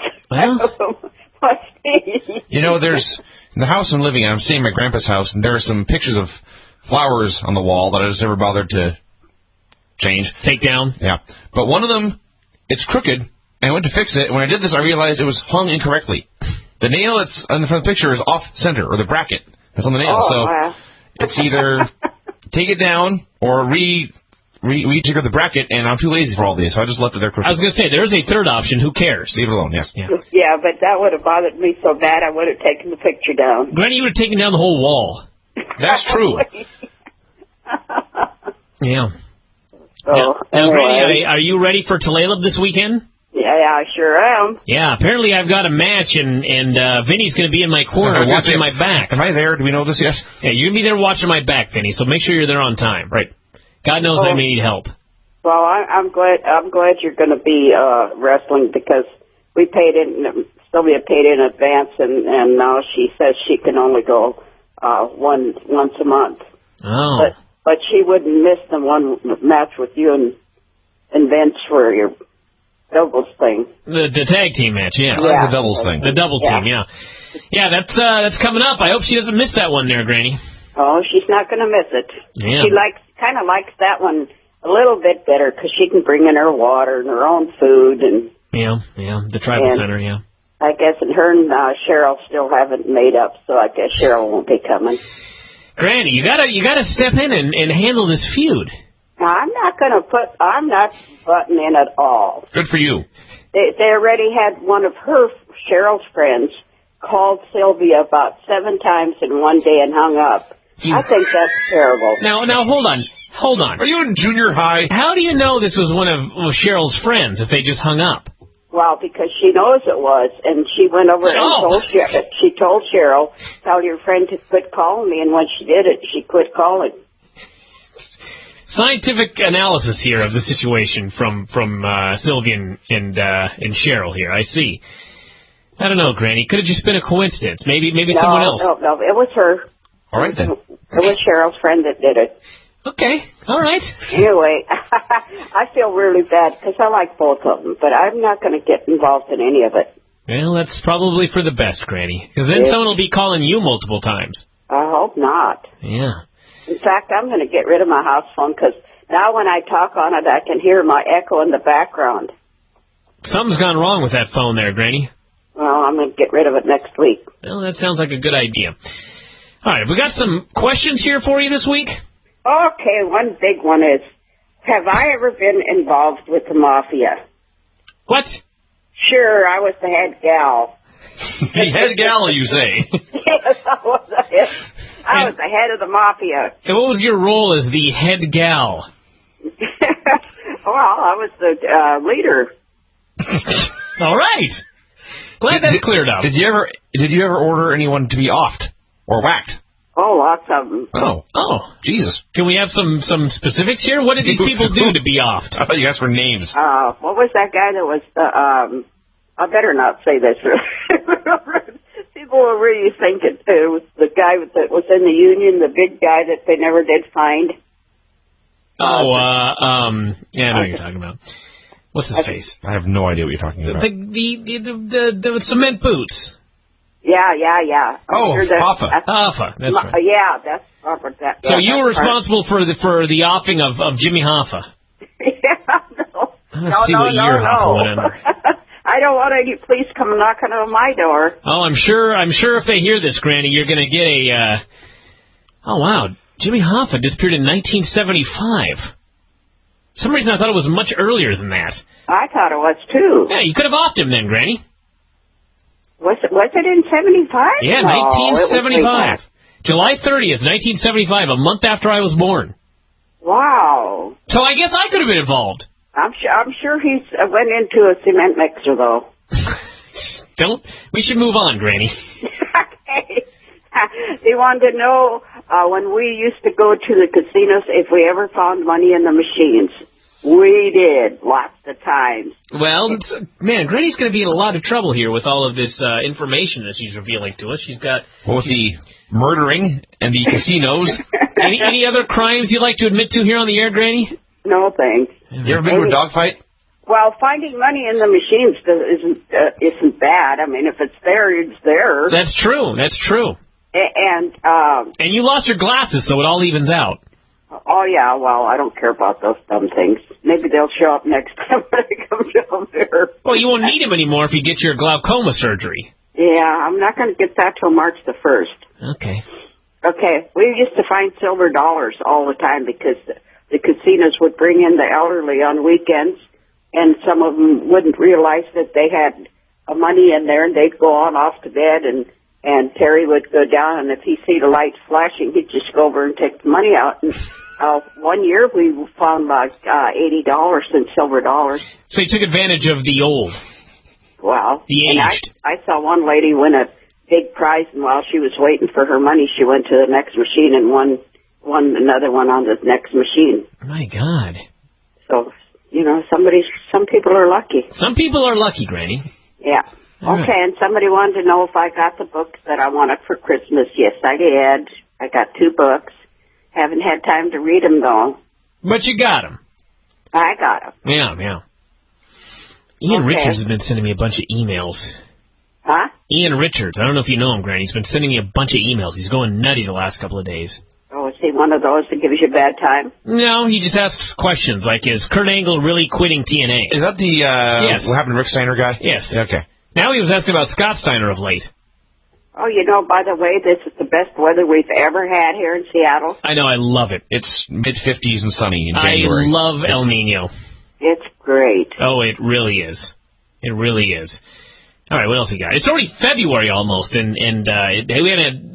guess we had one day where there was a light dusting of snow, but other Way than back that, in December.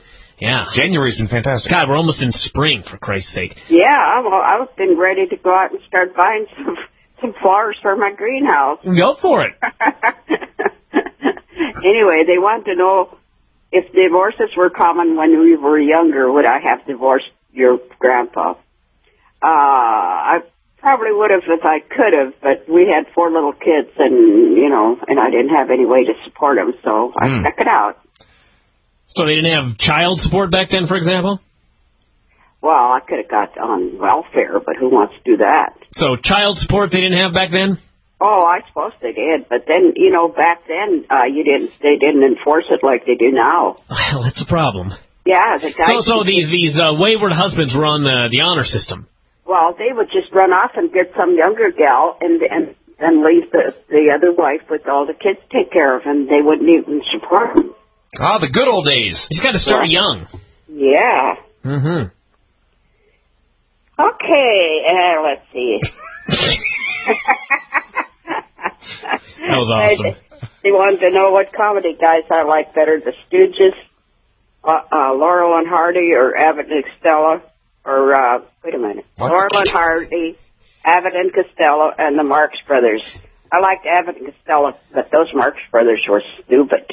Just absolutely dumb. Just absolutely dumb. Yeah. I love the Three Stooges. I really loved them. Honestly, I like all those people, so... Yeah, they were all okay except for the Marx Brothers. It was just absolutely... What about Fatty Arbuckle and Buster Keaton? Gosh, I wasn't into them very much. Those were my real, honest-to-God, legit favorites. What about Charlie Chaplin? Not a big Chaplin that fan. was kind of before my time, before I had any way of seeing them or hearing them on the radio or TV or anything. That was way before my time. Charlie Chaplin on the radio would have been no good. I didn't know there was such a thing as before your time, but we learn something every day. Oh! Uh-huh. Good zinger right there. I'll get you for that, too. No, please don't. I'm going to have to call you out, too, Bryan. I What? listened to your and Vinny's show last night, and it was just absolutely bad. Well, that's not surprising. Which show was it?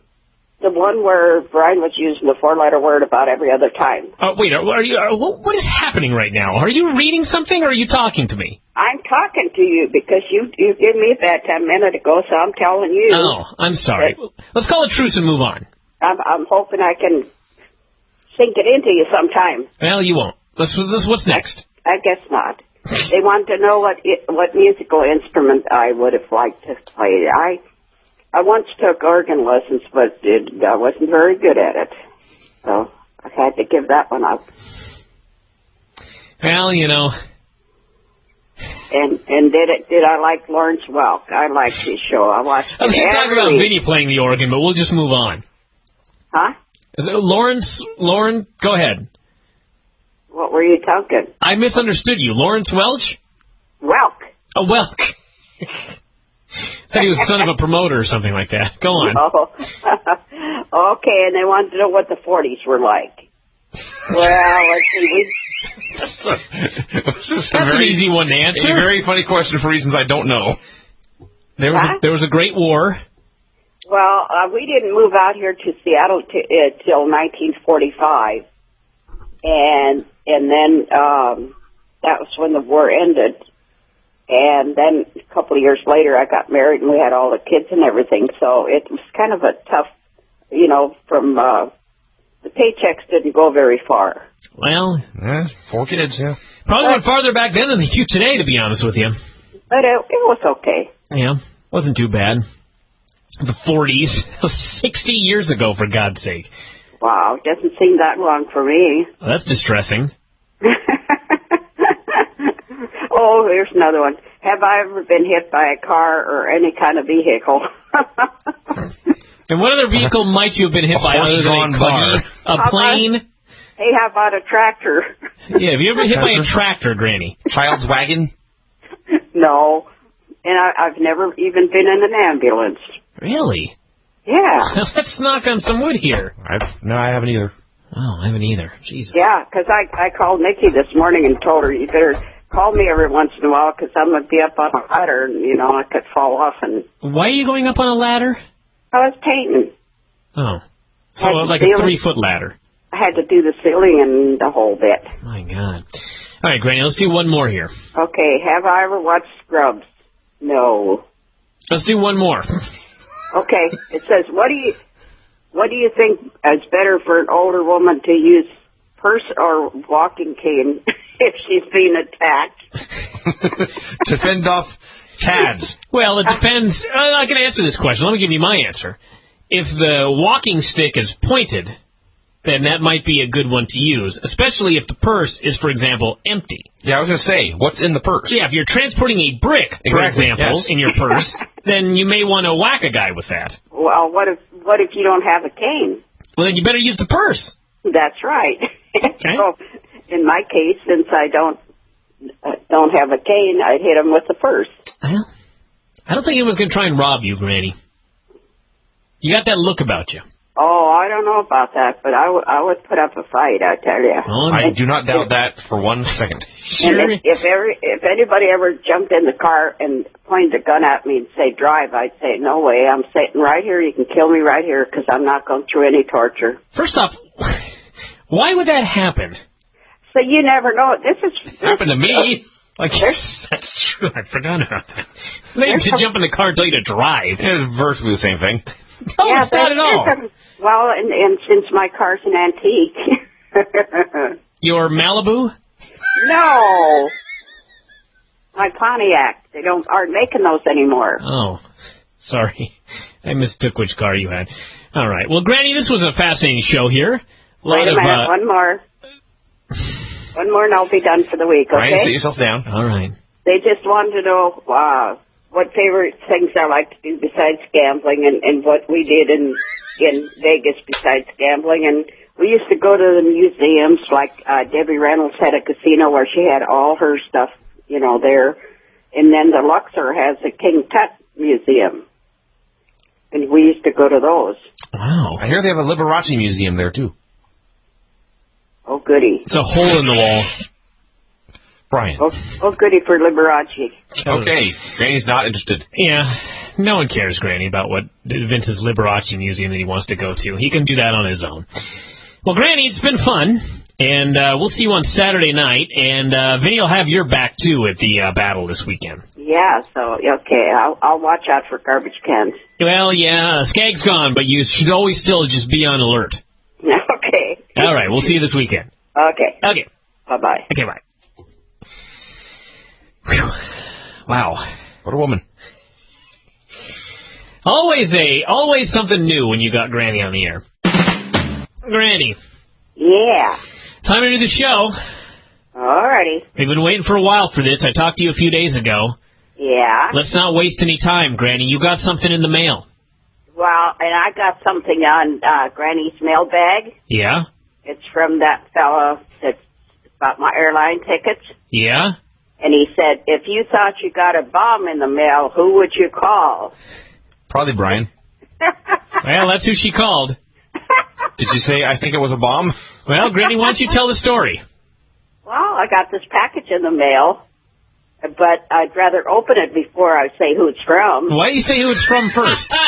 Why? Because that's the most intriguing part of this. I know, but it's not really him. Well, why don't you tell everybody who this person claimed they were? Vincent Russo. Probably not him. Granny got a package from Vincent Russo. Yeah. And what did you ask me, Granny? What did I ask you? When you first announced this to me? I don't remember. Did I say there's a bomb in it? You wanted to know if it was a bomb. You wanted to know who this Vincent Russo was. You wanted to know if I was friends with him. I knew you talked about him, but I couldn't remember if you were talking bad about him or not. I've rarely talked good. You do? We are enemies. Uh-oh. Yeah.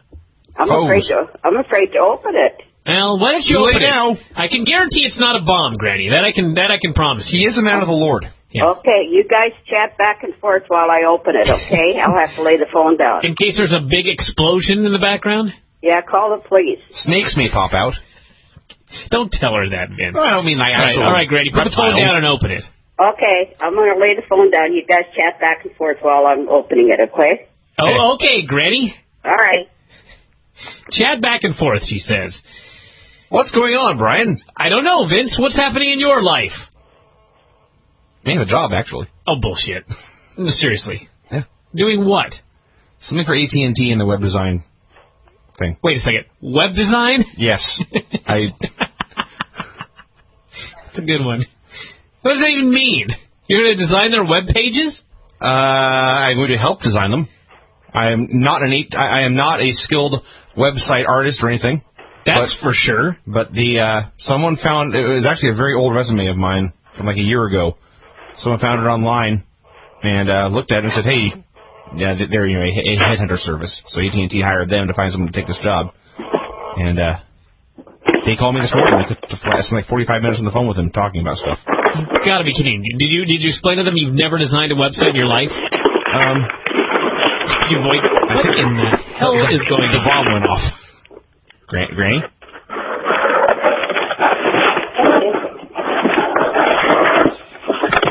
Granny? Is there a Wolverine in there? Is she opening it with the phone? Is it a Swiss Army phone? Does it have a knife in it or something?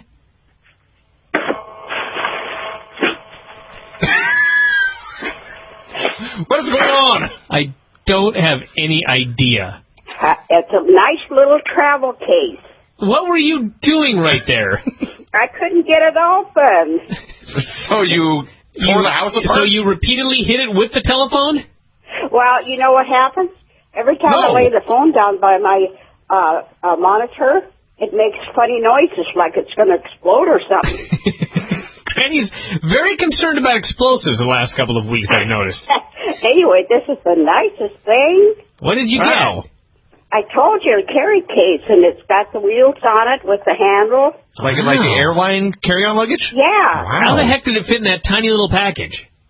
Well, it's not that big, but it's plenty big for what I'm going to be putting in it for my trip. I guess so. Who's calling me at midnight? I always want to answer the phone when it starts ringing at midnight. Oh. Well, that's pretty cool there, Granny. Yeah, anyway, whoever thinks they're Vince Russo, thanks a lot. Well, thanks a lot, Vince Russo. Yeah. Now, did you open it because there may be a bomb in it? Uh-oh. No, it's too light. If Granny knows the bombs. Maybe it's bees. Too light. Yeah, a bunch of bees are flying out. Oh, see, they told you. Do you need powder of any sort? I can't open it. It's okay. Well, it's not okay if you can't open it. How are you going to put your stuff in it? Okay, it's fine. Wait a minute. It's empty. There's nothing I love better than the people that I call on the phone. That wait a minute. There's another little case inside. Oh. There's a bomb. They just go on with their lives while we're on the phone, like, you know. What's that? Nothing. What's in the little one? There's another little one inside it. Well, what is in there? Oh, if that isn't cute. No, it isn't. It's two pieces together. Wow. Wow. I have a feeling I know who it is, and thank you very much. Oh, that's very nice of them. Yeah, I think I know who it is. It was me. Probably the person that suggested that if you thought it was a bomb, who would you call? Yep. Yeah. That's him. Good That's guess, him. Granny. Thank you very much. You're welcome. Good guess. Good guess. Well, that's pretty cool. You're all getting ready for Vegas now. I guess so. All I need is cash to spend. And that's where your grandson comes in. She cackles. Cackles. Well, your grandson will not be providing any cash anytime in the near future, Granny, but that's all right. Let's so now that you've got that, you're all ready to go. You got your plane ticket paid for, and yeah, Mr. Hiali, or Giali as I like to call him, has really set you up, hasn't he? Yeah, and I got an email from Rodney that said he could pick me up at the airport. So. My God, why don't these people do these things for me? What's going on? Hey. I guess when I'm 80, maybe that'll happen. That's right. Yeah. It's not that I'm special, it's just that I'm old. Right. Well, I'm getting older every year, everybody. I'll be 35 next year. I'm going to need a walker here pretty soon, or something with wheels. Oh, Granny. Well, let's do some questions here while we're at it. Unless you have other things to discuss. Are you getting ready? Well, what about Marysville? What about it? It's not for 2 more weeks. Yeah, I know, but the last one... Oh, that's right. There was one this past weekend. I totally forgotten. Yeah, what'd you think of that show? It was too long, wasn't it? That was really a lot of fun, and especially when Vince jumped in, and then I forget the guy in the pink what his name is, but when he kept falling out of the ring and you kept throwing him back in. Oh, when I eliminated him 3 times from the Royal Rumble. I know. I laughed so hard. It was so funny. I'm glad at least somebody thought it was funny. It was good. It was very good. Yeah, he got thrown out of the Rumble. I think I caused him to be thrown out. Is that correct? I remember I went out to ringside. He kept falling out, and you kept throwing him back in. Yeah, and someone else would throw him out over and over again. We did it 3 times. Yeah. So that match between you guys should be pretty good. Like the tag team match? Yeah. I sure hope so. I hope Vinny's ready. Well, Sylvia's all excited. All that matters. As long as Sylvia's excited. So did you guys enjoy that last show? I thought it was too damn long. It was like 3 hours long. Well, I enjoyed that better than the one before at the other place. This one, I like most of them. Huh. Well, how about that? Yeah, so. Well, discerning customer, Granny. But I was waving a stick at what's his name. Waving a stick, you say? Where did you get this stick, Granny? You don't have a walking stick. Remember the sign we were carrying? Yeah? I had put a little round pole on the end of it to hold it up, and it came off. Like a flag? Yeah, so when he was standing over there waiting to get in out the ring, I just kind of waved the stick at him. I love that there's like a Chico flag now. Well, I'm not going to bring that big sign anymore. I might make some little ones or something, but... Maybe get some of your friends and you can all make a different letter. A C, an H, an I, a C, and an O. What's that? Have everybody bring in their own individual letter and you all hold them up. Well, I don't know if there'd be that many of them. It's hard to find 5 fans of Bryan. Yeah, that is true. I hadn't thought of that part of it. And that one guy came in with these dumb 2 dogs, and oh, gee, there were gross. Some hounds there. There were a number of dogs in the building I for some know. reason. It was like well, I won't say anything, but it was weird. Yeah, so. Yeah. Anyway, everybody thought I'd be all excited about hearing Rod Van Dam, but he gave me a headache. Well, that is very ironic. He is an excitable fellow. Well, and I think he just bragged a little bit too much. That's his gimmick, Granny. He's got to brag. My favorite now is Lance. Oh, he's going to be so happy to hear that, Granny. I'll listen to you guys tonight, and I think he's a very, very nice person. He's a very nice guy, yes. Maybe someday you'll meet him, Granny. He said he was going to come to Seattle sometime. He may come and see you one of these days. All right, let's look at the mailbag here and see what we got. Okay, I've got quite a few of them this time. Oh, wow. Well, we've only got 2 hours here. Oh, one of them says, what do I have planned for home improvement for 2010? Well, let's see. I want to put new windows in and just keep my yard up and stuff like that. You got to keep the yard up, Granny. When you say new windows, do you mean all windows in your house? Yeah, I'd like to replace them all, yeah. Okay. Why is that? Well, because I like those new windows. These are old windows. What's the difference? Do they rattle a lot? Well, and I think they'd be better to keep the heat in, the new windows, so. All right, well, that's exciting. Little Carly is loving her little new mat. Really? She got in there? Oh, she loves it. Oh, wow, that's nice. I tried to shove the cat in there the other day, and it didn't want to go. I tried to put some food in there and see if that would lure it in, but that didn't work either. Well, it's almost the same color as she is, so when she's laying in there, it's kind of hard to see her. So you step on her. Yeah, well, she's kind of out of the way, but... Yeah. See, one guy said he had the swine flu and wanted to know what to do about it. I don't know if anybody that has had it, so I wouldn't have any idea. That's true. I don't think anyone we know has had the swine flu. Not that I know of, no. No one in the family? I didn't get it. I don't think Vince got it. I don't think anybody got the swine flu. Well, everybody got sick but me. And, your mom had a cough for 2 months, and Nikki got sick, and I never got sick once. I didn't get sick. Didn't get sick? I don't think I got sick. Maybe I was sick for a couple days, if I recall. I don't remember. Yeah, I think you were. Everyone just, if you got the swine flu, don't go outside. Just, lots of orange juice. Yeah. Yeah, don't spread it around would be what I'd say. Yeah, the other one is vitamin D, everybody. Oh, really? Oh, yeah. Especially if you live around here, you need vitamin D. Well, years ago you never heard about that vitamin D. Then all of a sudden, the last time I went in for a checkup, she said, I think you better take vitamin D. So I know. I had another friend that went to the doctor, and the moment they walked in, the doctor said, you need more D. I know. I think it goes around. They spread it around to each other and say, this is the type of pill we're going to spread from now on. Yeah, but it's not like they're making money off of it because D is a supplement. Well, I don't know. But not to mention it's super cheap. Yeah, that's true. Yeah. All right, what else you have on there? Okay, and it said, there's something about you had a girlfriend named Maria and she broke your heart. I didn't know anything about that. It's all lies. It was a very sad story. Yeah. It's all a lie? It's all a lie, Granny. Oh, okay. And they wanted to know if I remember the Orson Welles thing on the show. Oh, War of the Worlds? Yeah, and I looked it up, and I think that was 1953, but I don't remember even hearing it. 53? I thought it was like a hell of a lot earlier than that. I think you looked up something wrong. I think it was in the 30s, if I recall correctly. Oh, it couldn't have been that far back. It was far back, Granny. Granny, you do realize it was on the radio. I know, but still, I think it was 1953 because I was a lot older than if it was way back in the 30s. I would have just been a small kid. 1938. 1938? Yeah. Oh, that's... You were 9. You wouldn't have remembered this. Okay. It was later than that. Yeah.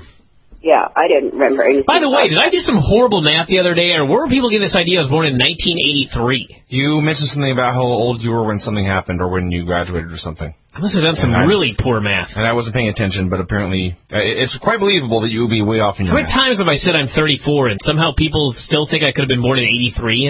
That's not possible. Well, that's why they express such a great shock. All right, what's next, Granny? Okay, let's see.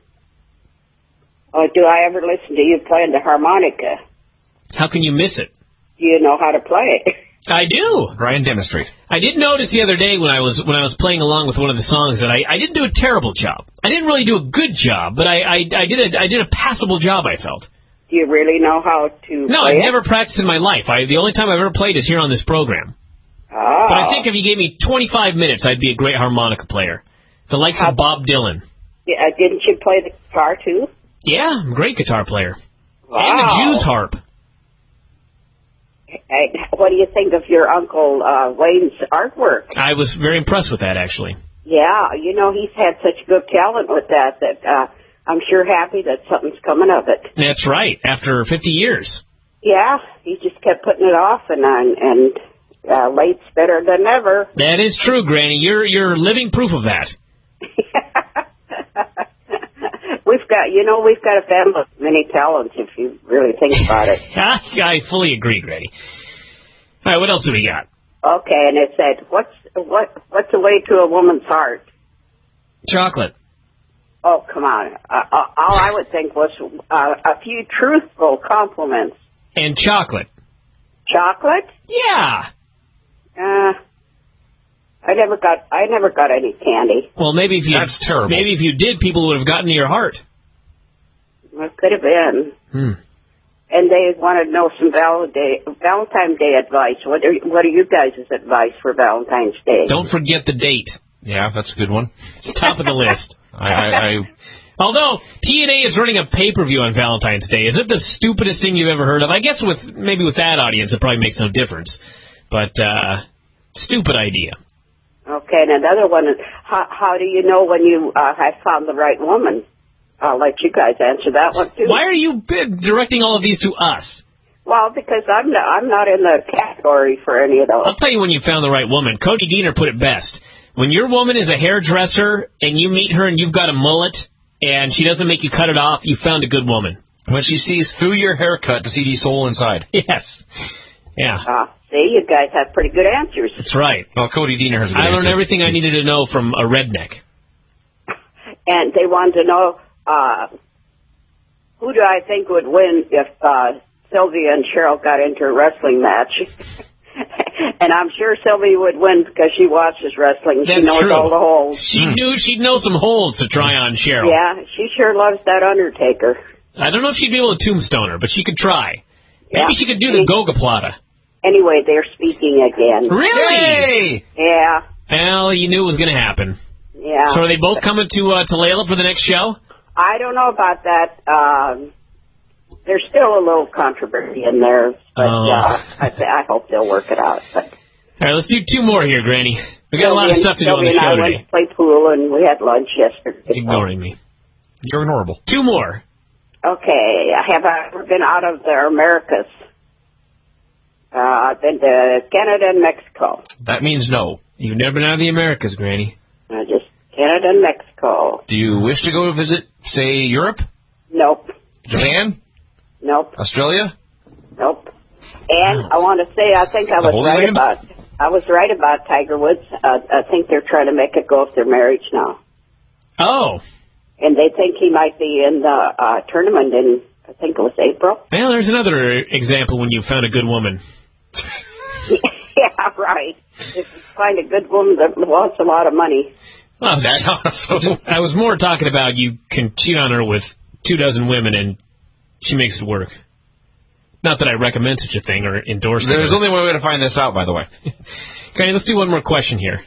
Okay, they said, what do I think about Scott Brown winning in Massachusetts? I have kind of a joke about that. Oh, no. Oh, boy. Oh, no. Ted Kennedy's down there kicking the ashes. That's the joke? Oh, Granny. What are we going to do with you? Well, I think that's a sign of changing things. And did you listen to his speech last night? I heard some of it, yeah. Ted Kennedy's? No, I missed it. No, come on. Come on, Vince. You idiot. Hey, that was a good one, Vince. Thank you. I was pretty proud of myself. Okay, you guys. All right, Granny's signing off for us. Granny, it's been real. And thank you very much. I know who you were, and I thank you very much. She just can't pronounce your name, but thank you very much. Yeah. All right, Granny, we'll talk to you next week. It's so unusual a name, but I sure appreciate it. It is unusual. That is a good... Uncanny. That's a bad word. Yeah. Unusual. All right, Granny, we'll talk to you next week. Thanks for not having a bomb in it. Thank you for not blowing up Granny. Oh, goodness. I might blow myself up, but I don't want anybody else to do it. Yeah, please don't. Okay, talk to you later. Okay, bye. Bye-bye. He's getting better at this radio thing. He's starting to run the show.